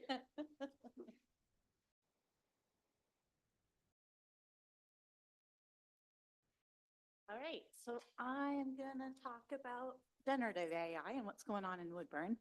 So I'll tell you where, kind of what the progression has been, and we have some teacher data that I'll share with you, and then what our next plans are. So, first we gotta define it. So AI is not new. This is, we've gone from kind of the basic of AI we probably started seeing it in the early 2000s. So this is where it's kind of acts like a human, technology acts like a human. And then we've graduated to having it generate things. So we've gone from like spell and grammar checking to suggestive text to like robotic vacuums, those kinds of things. And now we can ask it to actually create a poem or a picture from text.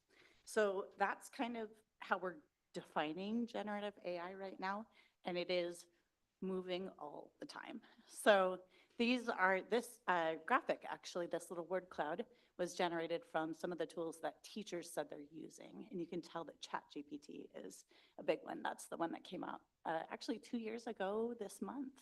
So it's been out there the longest, but there are lots of other things that people are using as well.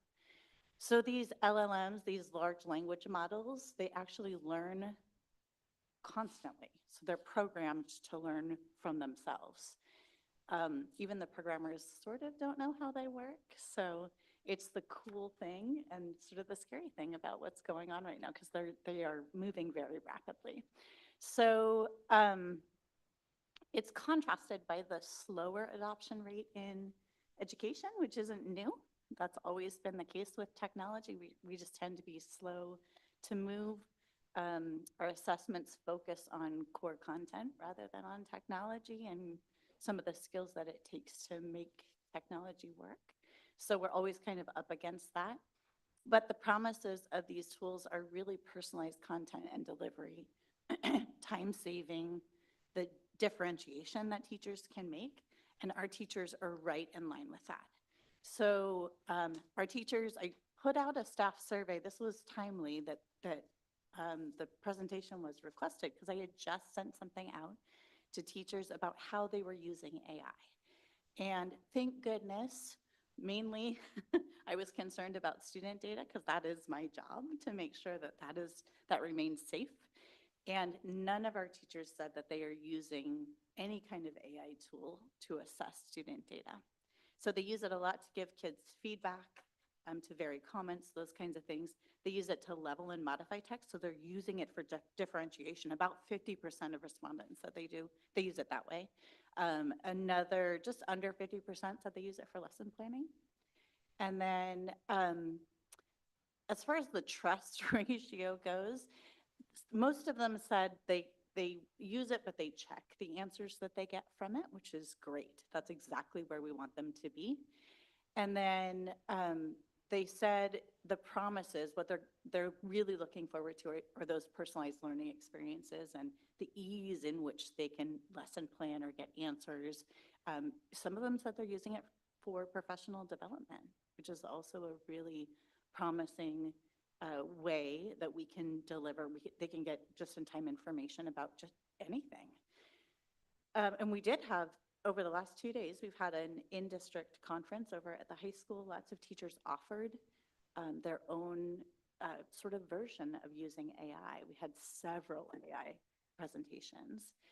And I've sat down with a lot of teachers that are just, I'm encouraged by the way that the innovative ways that they're using it and how they're encouraging kids to use it, but with lots of reason, lots of critical thinking. So these are our next steps. Like I said, I've sat down with teachers. The way that we're doing translations, we're using it, in fact, they're using multiple tools to do translations, particularly in Russian. We have a couple purchase tools to make sure that it has an academic focus. And then on top of that, they're using it to generate graphics and things like that to go with the translations that they're making. And then we use it a lot as an adaptive technology tool. So kids that can't communicate suddenly have methods for doing that. They have tools that will learn from them, and then they're able to communicate in ways they couldn't before. It kind of gives me chills. It's so cool. We are going to expand and expound on some work out of the high school. They went ahead and the ELA department developed their own sort of rubric, I guess, for kids.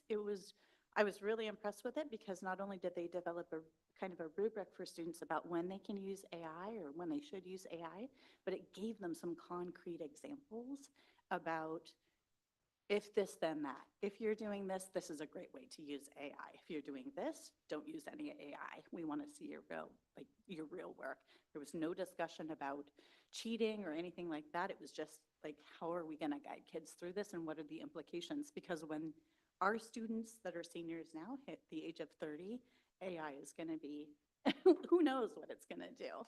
But they're really looking at the implications and making sure kids can function in a world where it's no large part of what they do in work and at home. So the next thing that we're going to do is provide some professional development opportunities through a state level grant. We've got a grant for 2 years. It's a very small grant, but it's going to focus on AI. I probably received an instructional framework a week this summer. I had a whole compilation by the time instructors came back.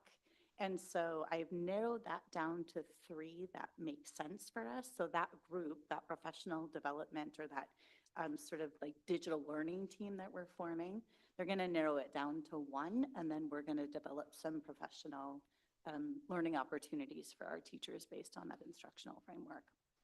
And then we'll have a timeline for the staff and student to really be proficient. I'm part of a lot of statewide groups right now. ODE is running a couple of groups. There are regional groups going on. So I'm just hungry for information about how folks are going about this. And a lot of our regional people, like it's just a really rich discussion about what's happening between educators. And we're kind of taking each other's resources. So I'll say, oh, I wrote some guidance about this a couple of years ago. You can have it. And somebody says, oh, I have a rubric. So, you know, they're really good at sharing what they've developed. So by the end of not this year, but next year, we'll have a district-wide sort of a tool set and some trainings for staff. Probably not face-to-face. We don't get a lot of those opportunities. They'll probably be digital, either curated resources or resources that it actually will probably be a combination of both of those things where we curate resources and then we fill in the gaps with what we think our teachers need to know. So some of the teacher activities that we've done are what we're calling durable assignments. So we can't ask the same questions that we've always asked.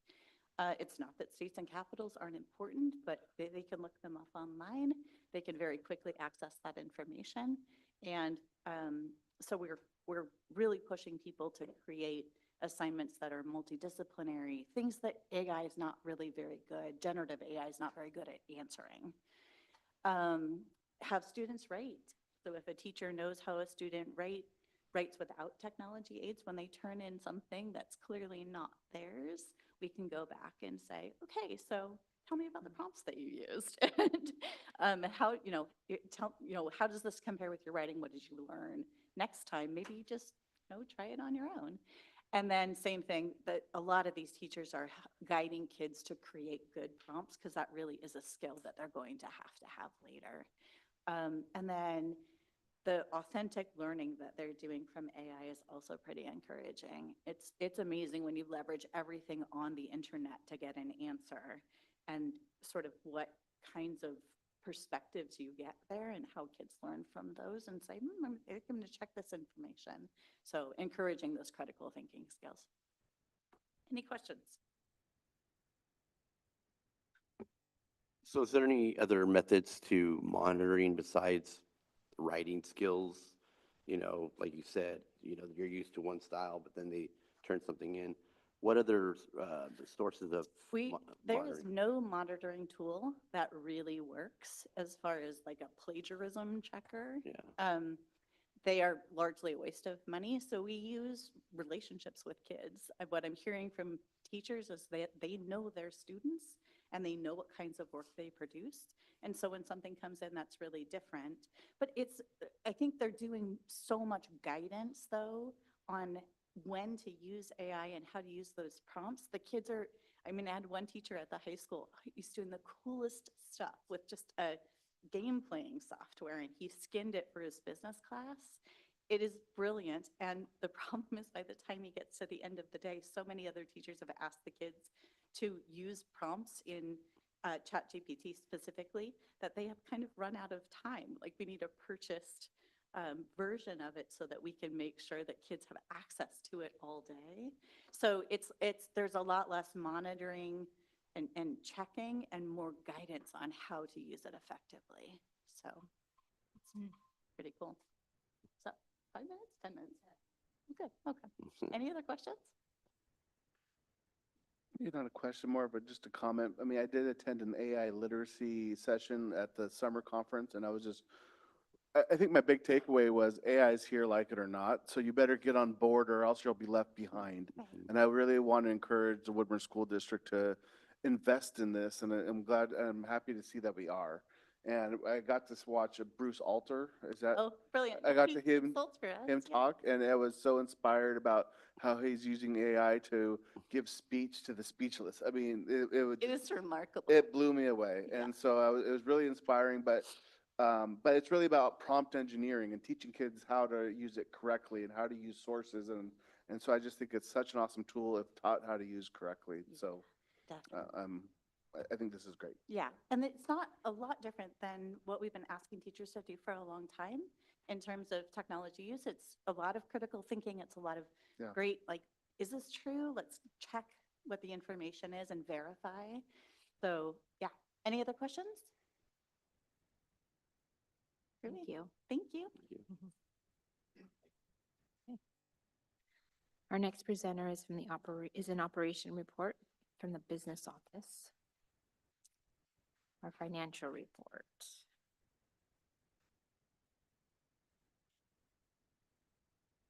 Good evening, everyone. My report is not nearly as cool as the last two you just heard. But nevertheless, it's still important. So you'll see your October financial statements in front of you. Thank you for calling out the dates last time. Those should all be updated now. We're right where we're at, should be at for revenue. Nothing incredibly noteworthy and expensive. I did want to talk a little bit about the percent spent and encumbered, because when you look at total instruction and you see, wow, we've already spent and encumbered 96% of our budget, that seems like a really big number, right, for October. But in actuality, it's not. So for example, 94% of the 1,000 are instruction functions. 94% of that budget is salaries and benefits, which we encumber for right after the first payroll. So that's about where we should be, because we've set all that amount of money aside. So we're planning already to spend that for the year. So that way it doesn't look like it's available to be spent. So for instruction, that's an okay place to be. The 2,000 functions is a little different. Only about 75% of that budget is salary and benefits, because that's where a lot of our other big purchases are. For example, electricity, water, gas, things like that. So that would be in consumable supplies. But again, not a bad place to be for this time of the year. So I think last time we were in a place where we were overspending. And yes, you have a couple areas that are overspent. If you look at legal services, that is overspent presently. Sorry, where is that? Mhm. Year to date is Correct. of what we spent from the beginning of July 1st to now. Mhm.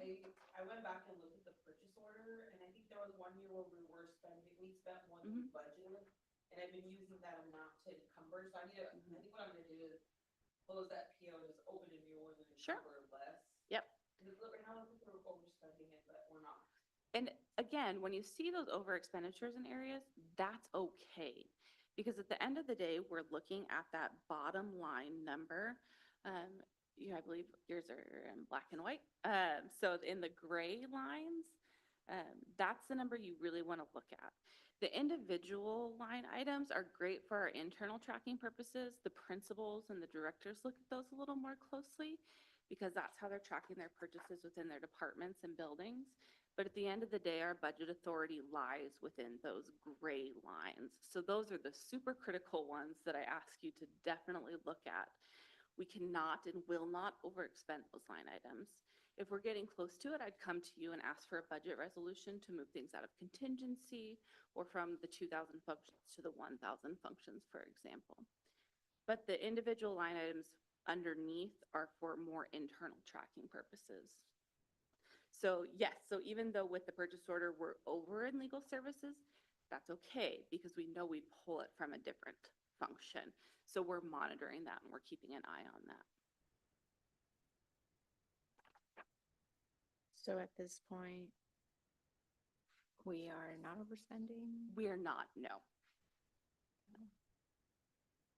And one of the great things about budgeting at the higher level, so for instruction and support services and community engagement, is so we can make those changes throughout the year.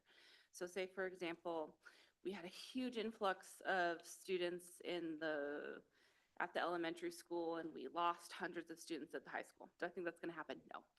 But we have the ability then to move money from, for example, the 1131 functions to the 1111 functions without having to come to the board to ask for a supplemental budget.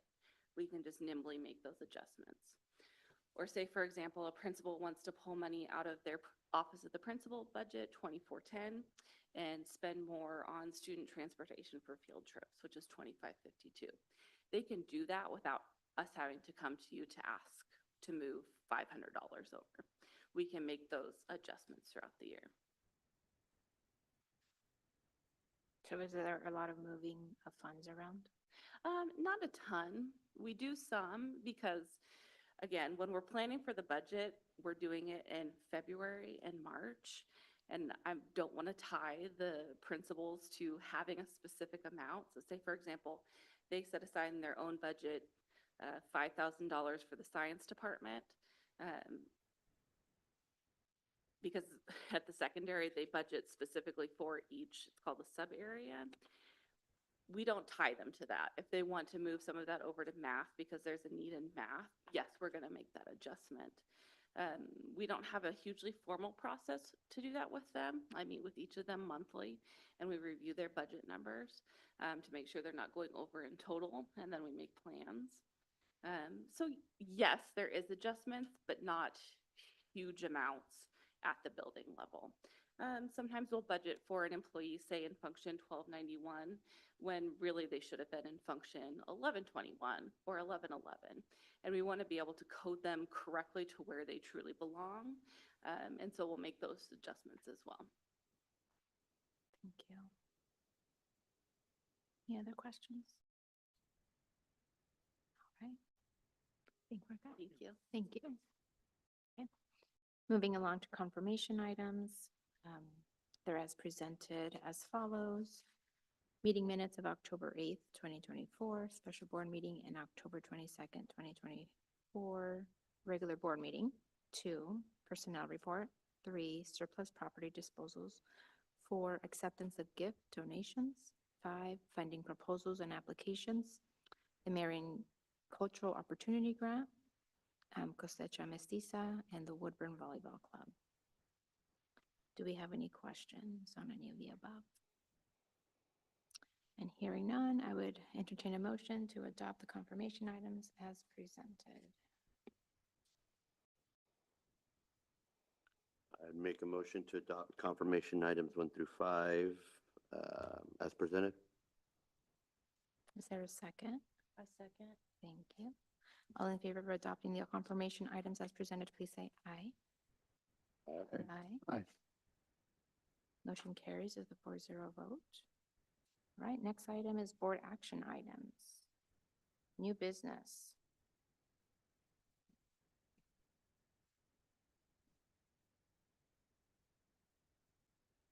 We have OSBA elections for 2024.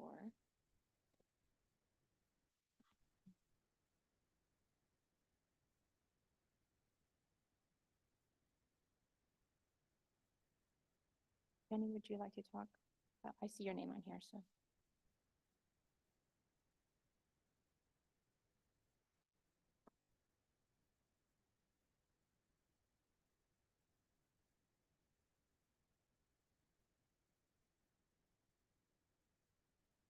So this year is an election year for OSBA, and they didn't receive any nominations for the board position. So board position, I believe it's 11, is still open. So no districts nominated any board members.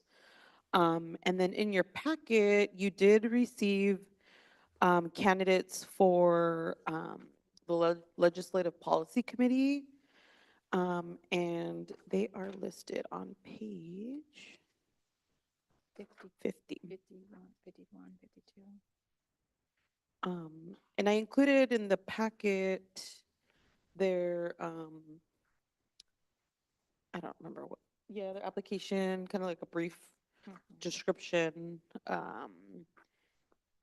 And so you would vote for one for the Legislative Policy Committee, position 12, excuse me. And this is for Marion County region, which is the region that we're in. So do we do that now? Yeah, you can do that now. You can, my suggestion would be to kind of go each, like, let's talk about this one and then we can talk about the next resolution. And, so we can discuss this and then you can take a vote and then we'll move on to resolution 1. So we don't need any action on number 1, correct? The board of directors position 11, no, you don't. So the second item is the Legislative Policy Committee, position 12. Correct. We vote for 1. And those are the 3 candidates, Ashley Carson Cottingham, Jeffrey Crapper, and Meryl Stutzman. So we have 3 candidates. Question? What did you say? I said we have 3 candidates and we vote for 1. So we are voting as a board for these people? Correct. Okay. Tonight, right now? Right now. Yes. So you, someone would make a motion to 15th? Of December? December 15th. That's what it says, submit a ballot by December 15th. I don't think we'll be here before. Yeah, so it has to be during a board meeting. And so this is the only board meeting that falls within that window frame. Okay, so we're all going to talk and agree on, So somebody can make a motion okay, on each one, on a On candidate. On one. but on each item. Yes, Yes. correct. Okay. Right now, So right now we're number 2. the Legislative Policy Committee, position 12. So is there a motion for a candidate? And I put a sample recommendation on your agenda. So the recommendation is to, or your motion would be to vote for blank for the Legislative Policy Committee, position 12.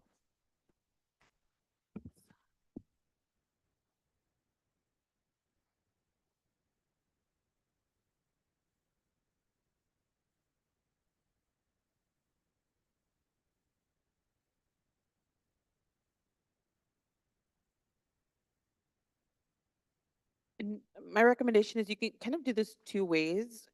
Someone can make a motion and then someone can second it and you can have a discussion. Or you can have discussion on each of the candidates first before someone makes a motion. So you can go either way.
On the agenda.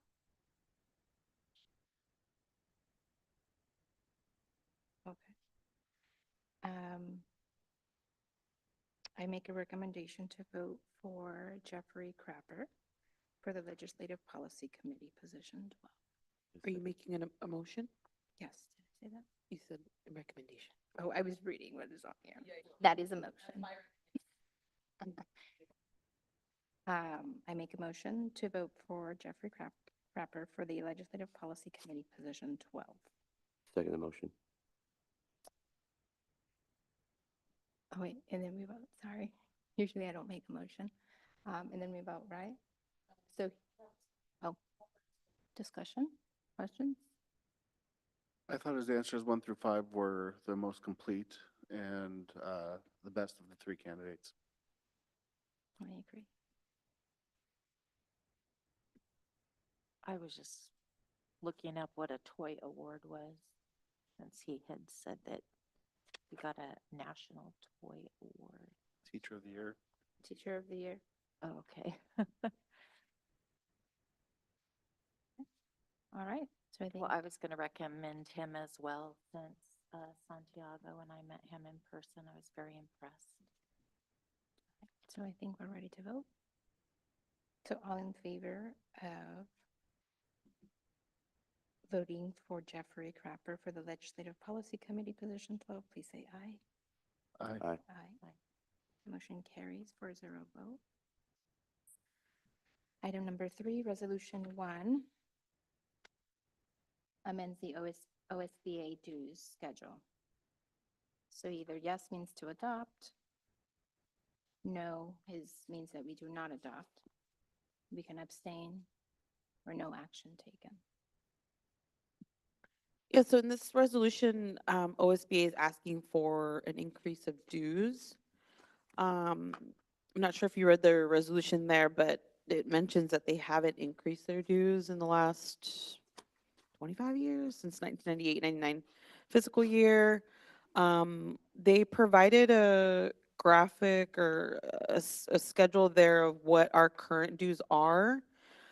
We, for the 24-25, and I looked last year, we fall in the 5,000, it's district number 9, 5,000 to 9,999 students. So currently we are paying $8,658.25 for our OSBA dues.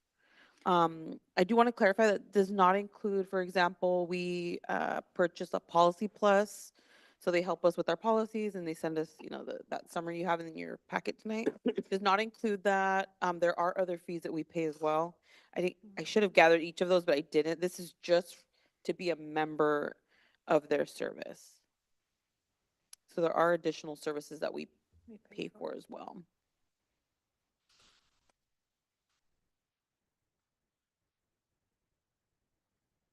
So just to be a member, what service do we provide? We have access to like calling and asking for guidance. Superintendent and I have access to them as well. I think access to their webinars, trainings that they have. Yeah, Have the price. they provide like I'm on a board secretaries group, so we provide information there. You're really paying to be a part of this like network of school boards around the state and districts.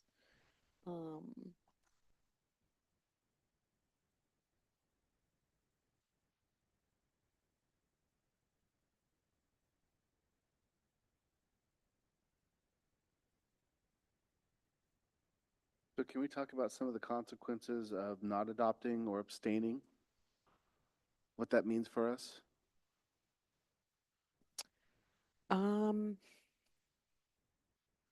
Personally, I can't give you any facts of like what their services how their services might change. Yeah, okay. I will say that they are a really great resource and a tool that especially in for example, in my early years in this role, we utilized them a lot. If anytime we had a question, we would just pick up the phone and call them. So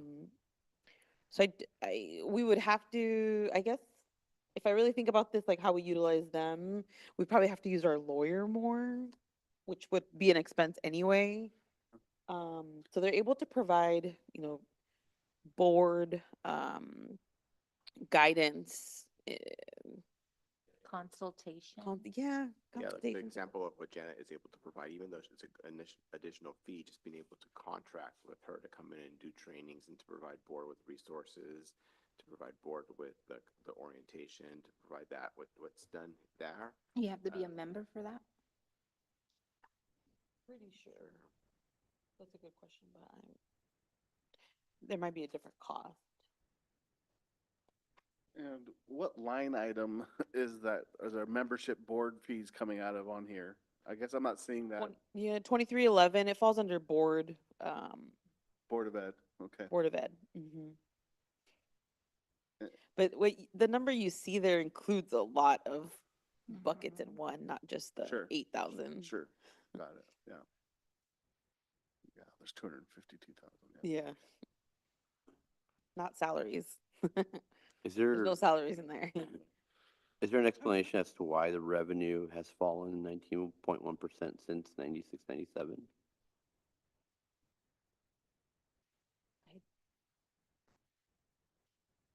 For them, Yeah, because that's where it says the percentage of dues revenue as proportion of total association revenue has fallen 19.1% since the 96, 97 fiscal year to 6.4% of total association revenue. If dues do not increase, the percentage of total association revenue will continue to decline. I'm just curious as to why it's been falling. I'm not so much into depth with OSBA to know why revenue has fallen. So maybe Juan or you would know. From what I've seen is a decrease in membership.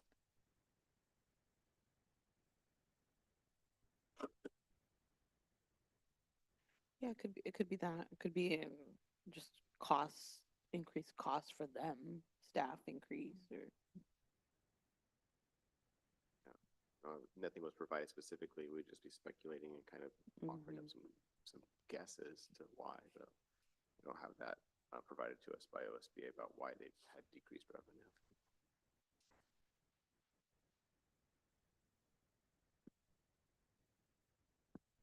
So our annual dues were above the floor and were below the max. I mean, so I'm trying to figure out what our new dues would be.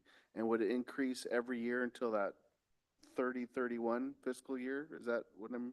Yeah, Yes, it would that's correct. slowly increase. Yeah, if you look at the district member 9 line, so this year we paid $8,658.25. If this were to pass next year, our dues would increase to $9,956.99. Oh, I'm sorry, the next page, yeah, I would. And then now I it kind see of it. goes on every year. This is the first year that I've seen anything like this presented where it does increase. I guess I will add, knowing how districts are right now, and just even talking to like my board secretaries in our region that I meet with, districts are struggling. And so I don't know if this is even gonna pass or that districts will support this. I guess they don't really clarify like how much our services or their services would impact us if it didn't pass. That might be a question. Yeah, that's what, and that's what I was thinking is with all the struggles the districts are having and they're wanting to, and I mean, if you look at our district, I mean, that's pretty substantial. In 2 years, it's going to go up, what, $3,000? I mean, pretty much, almost $3,000 In how many years? in just, what, by not this next year, but the following school year. Yeah, but look at the whole 30, 31, Yeah, by 30. by 30, 31, 18,000, that's going to be $10,000. $10,000. A year, Yeah, yeah. so it's gonna, Mhm. so, Juan, what's your take on this? Yeah, I think OSBA I heard the board speak about the conference and how valuable of a learning opportunity that was for those who attended. And these the dues allow OSBA as an organization to be able to provide those robust spaces of learning and conference. If the board values those, I would think that this would be an opportunity to show that value of it and to continue to support OSBA to be able to provide that for members.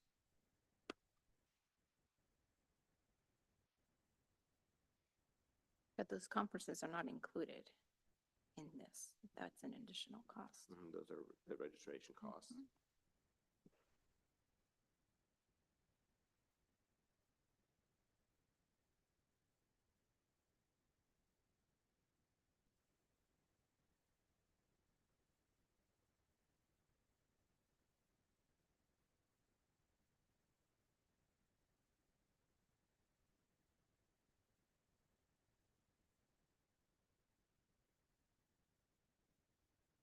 Motion.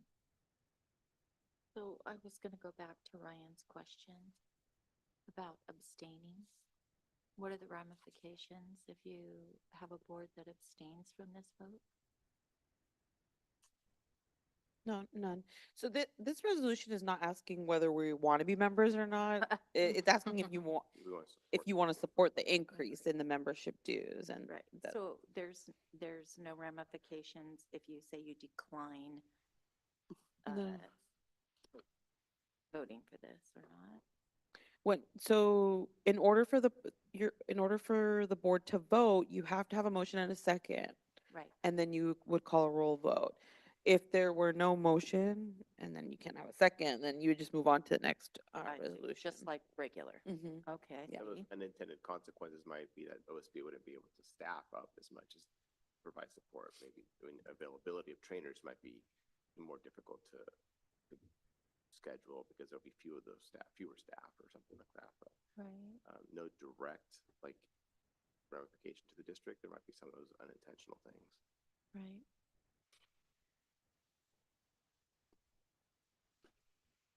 But you've never seen anything like this before? Mm-mm. Okay. You're silent.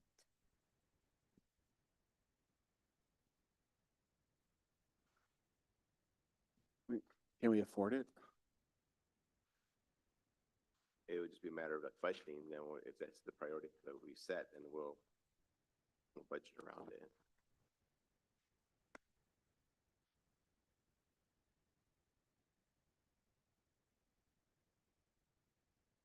And so let's Doesn't say, mean doesn't mean that we're not supporting it or that we are, but that's an option as well. okay, so let's say we choose not to adopt it or we abstain and it passes. And then do we have a choice whether to continue to be with OSBA or not? Is that how this works? Yeah. Okay, And that's a yearly, so every year we get dues. got it. Mhm. But this is just gauging district support of this. Yeah, the way the OSBA board, so their board, the OSBA board represents all of you. And they can't adopt something like this or make this kind of decision without the support of their membership. Sure. And so once they receive the majority of membership support, then the OSBA board will adopt this.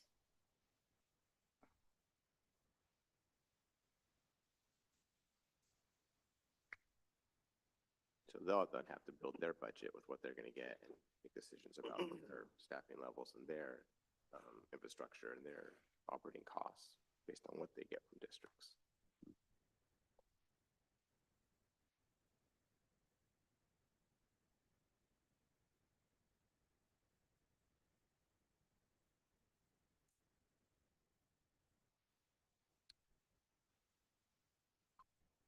So if there is silence, do we move on?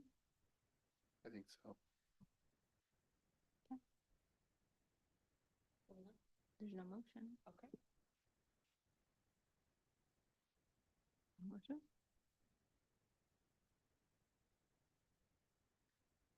Next item.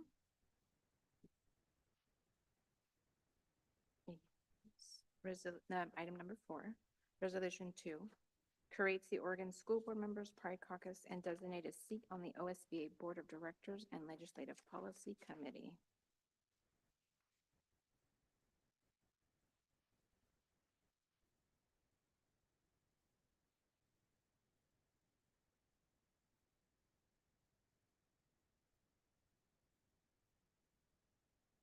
Well, this resolution's on page 60 in your board packet, and um, it's really for the board to decide whether they support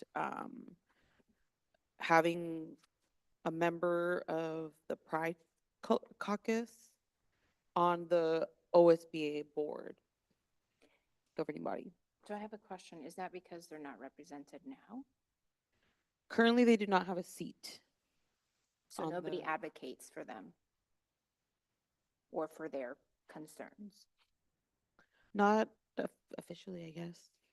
So for example, the Color Caucus was a group that OSBA had, and then they went through this formal process to have a seat on the OSBA board. And so now the Color Caucus has a member, I think it's a president, that sits on the OSBA board of directors. And so now they're trying to have an additional seat on the OSBA board.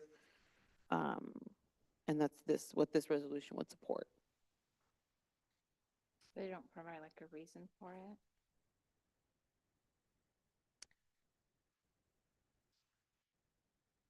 Is this similar to like the rural caucus? Yeah, rural is the other caucus that they have, and they, I believe, have a seat now on the OSBA board. Did you say additional seats?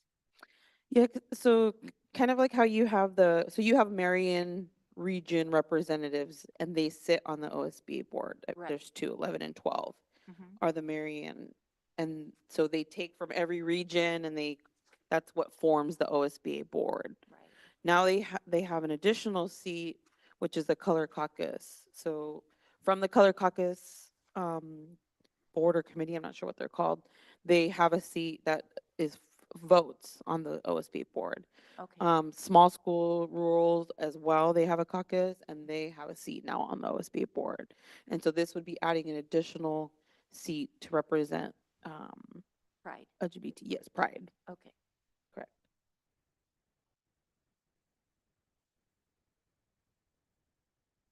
And this is for both they would be a voting member for both the OSBA board and the Legislative Policy Committee. Do you know the other caucuses? Do they have a seat at those two places too? I'll have to look up, I know they have a seat on the board. I'm not sure about the Legislative Policy Committee. My assumption is yes, but I know for sure the board.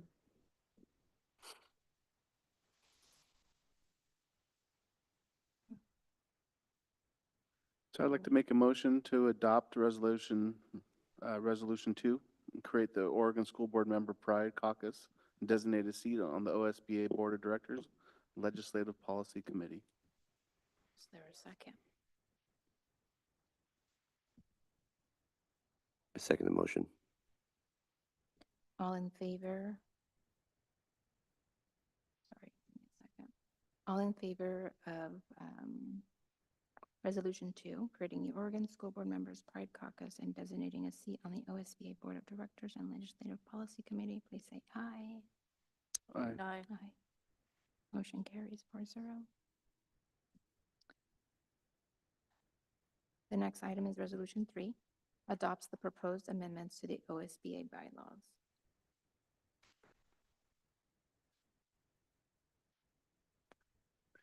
So in your packet, you have a draft of the bylaws.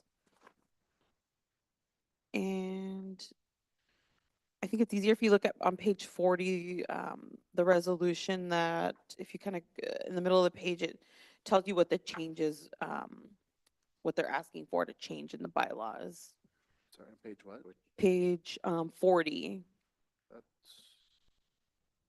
Oh, sorry, 70. Page, Oh. they're page 40. Sorry, page 70. Excuse me. And so the changes drafted in the bylaws would be the following, and then it has some bullets there. Those are the changes that they're asking for.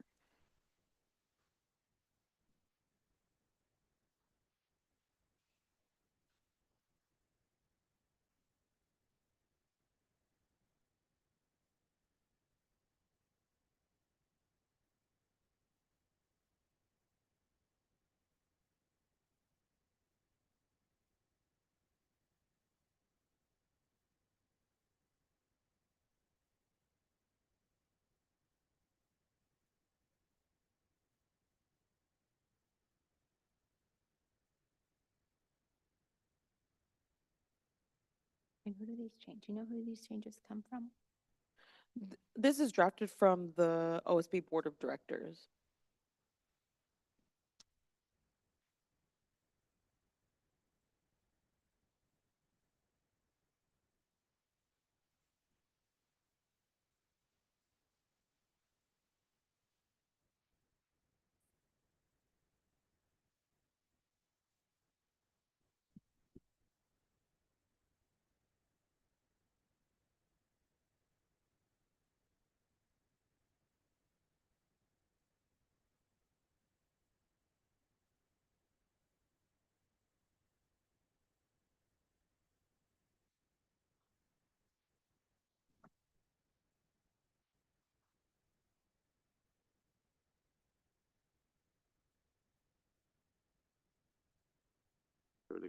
Are we looking at the ones with the hash marks or? On page 70, the one where the bulleted points, those are the draft bylaws that they're presenting, changes in it. So those would be those are the amendments that they're proposing. The 6 bullets there.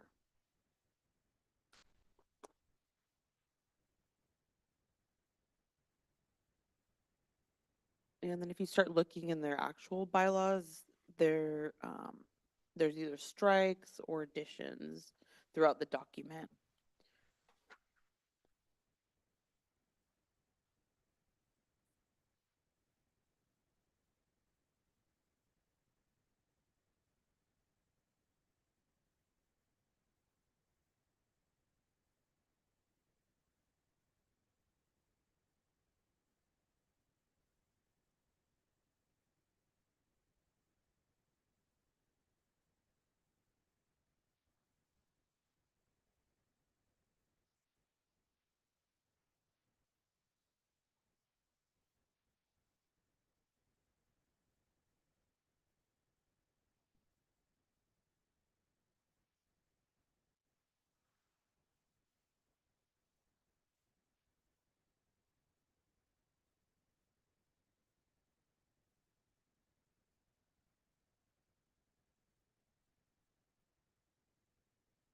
For the third bullet point from the bottom, Jenny, do you have any information on that?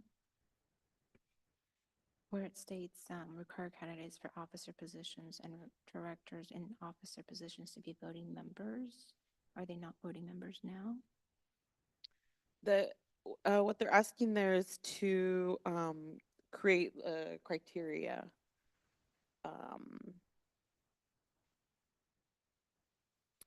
Let me look at The the document criteria just- to be a voting member?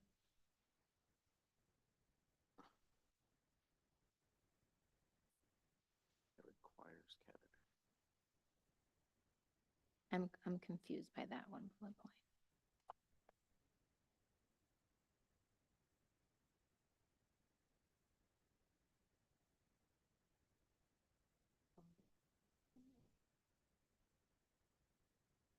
Maybe like the officers aren't allowed to vote is what I'm thinking. So like the president, vice president, The they president can't and the vice vote. president.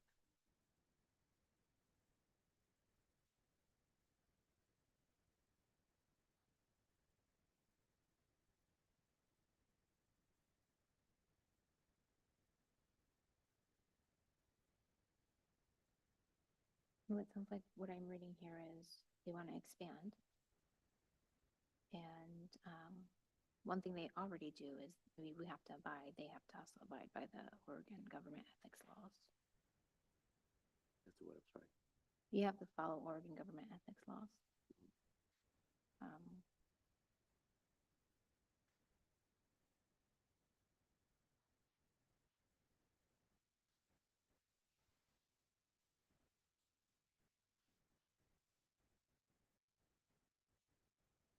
Any thought?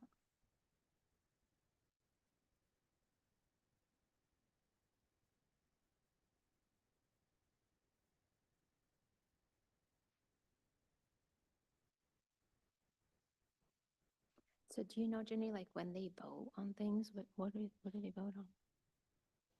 What do they vote on? The board? Mm-hmm. I don't. I've never been to one of their meetings. So I know a little bit. So they kind of create the agenda for what they're going to lobby Oh, at the legislature for the legislative policy committee for, or for the board? I think it's, I don't know. Well, in the policy webinar is what I kind of gathered. Is that they kind of set the agenda for what they will. Like the priorities?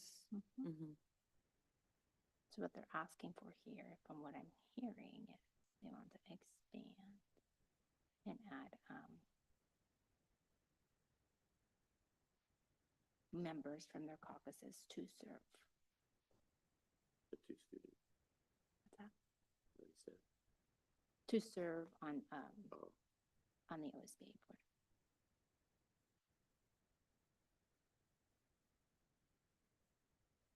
Thoughts, motions?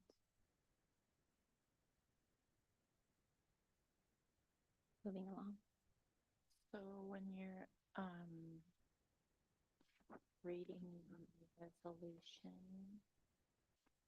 are there areas there that we should be discussing?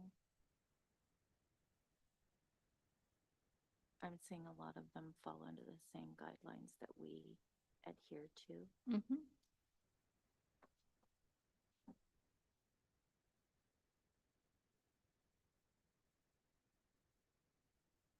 So what again, I see like wanting to expand. And my question is like, what's the purpose for expanding?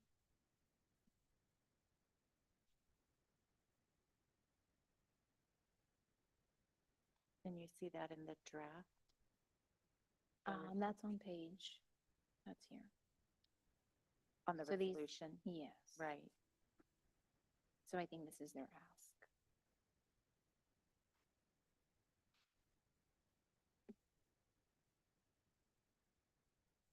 So allowing all caucuses to have an additional director on the OSBA board.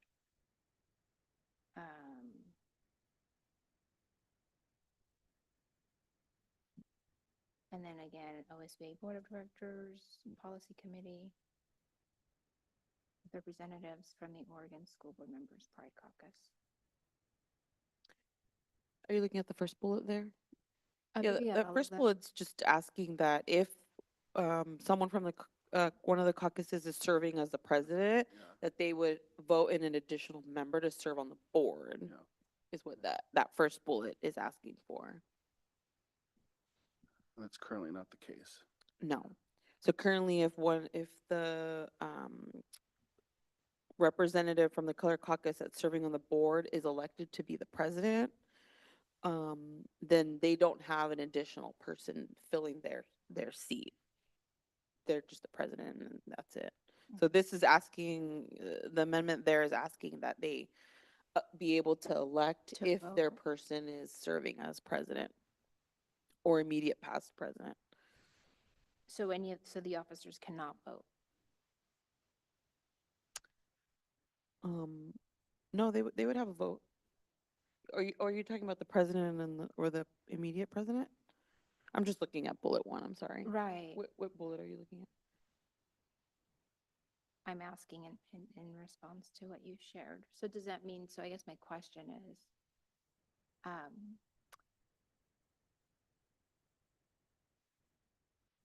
I don't have a question.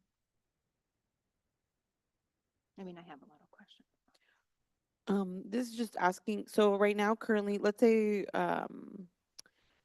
one of you sits on the OSBA board as Marion, Region 11 on that seat, and you become the president, then Marion County or Marion Region then elects someone else to sit on your on seat 11 because you're serving as the president currently or the immediate past president. This is what that's asking for, that first bullet, is that if someone from from the caucus is sitting in that president or immediate past president, that they are able to elect someone else from the caucus to sit on that vacant seat that they just left. Elect or appoint? Um,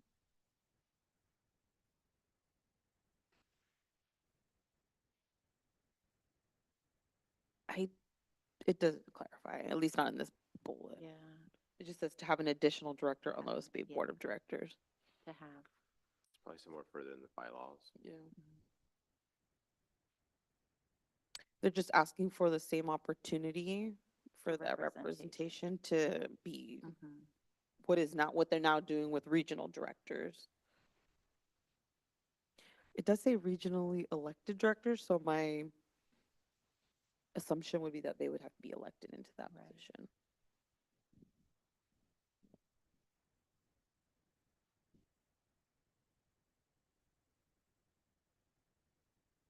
I haven't attended or seen what the bylaws look for the caucuses, but my assumption is that they run similar to a board meeting, and so they probably have a president, a vice, and then they have a board, and then so then they're within each other electing someone to sit in on these seats on the OSBA board. So not school boards around the district are electing people into these seats, but the Within the caucuses. caucus. Mhm.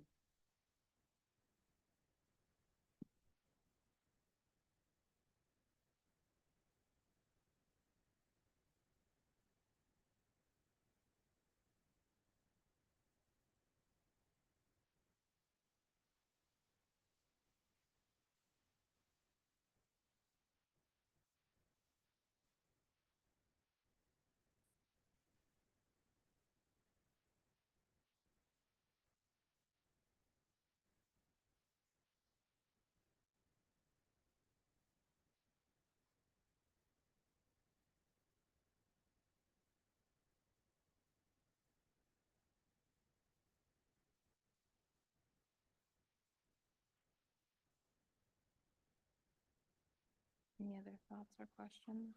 I don't have any. Um, I don't see anything here that's really a major impact to the OSBA and how they operate.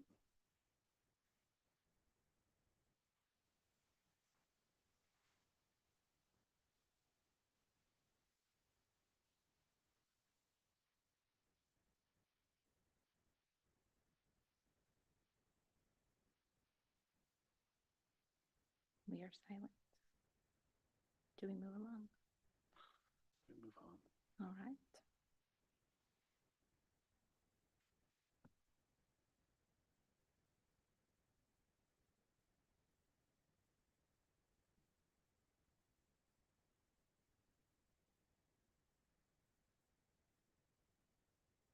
You're not done. Policy update.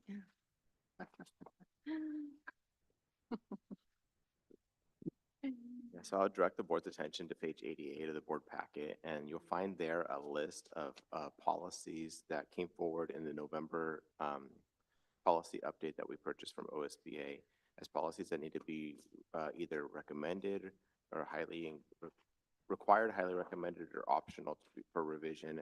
And many of these come from changes in the laws due to, look, there's examples of like Title IX investigation law changes, some Senate bills that have come forward. If you look on page 88, you'll see them all listed there.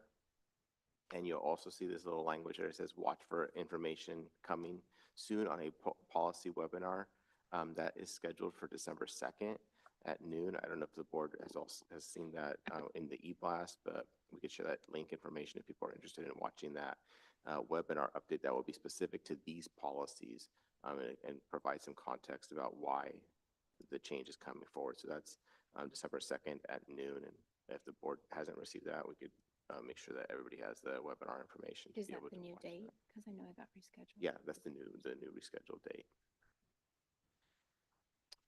So what's in the packet tonight are the raw, unedited policies for first read. We'll be chunking them out and in December bringing forward the the required and highly recommended policies. I encourage the board to please look at those. If you have any questions about any of those, please let me know so we can prepare to answer those and provide context and information specific to those in December. Then in January, we'll be bringing forward the optional ones for the board, for consideration for the board. But in December, if we could prioritize those highly recommended and required ones, and let me know if you have any questions, so that we could dive deeper into those.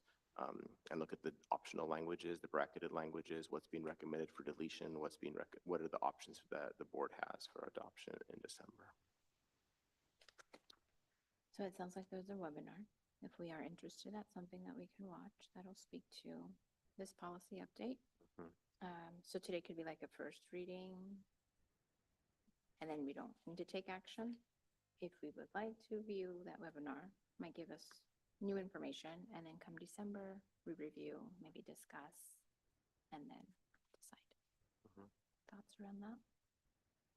Yes? Yeah, definitely want to watch the webinar and then review the two together. Does that work for you, Ryan? Hopefully it'll be recorded and offered at watch it when we're able to. It's I not just a think live so. event. Yeah, Yeah. okay, thanks. Yeah. Because Yeah, I plan to watch the recording. I don't think I'll be available at that time. All right. So next item, future agenda items. Do we have any requests for future agenda items? I see no. not anymore. No. This is a big one. All right. Seeing none, I'm going to move to the next item. Board calendar. So listed below are dates with some upcoming events and board meetings.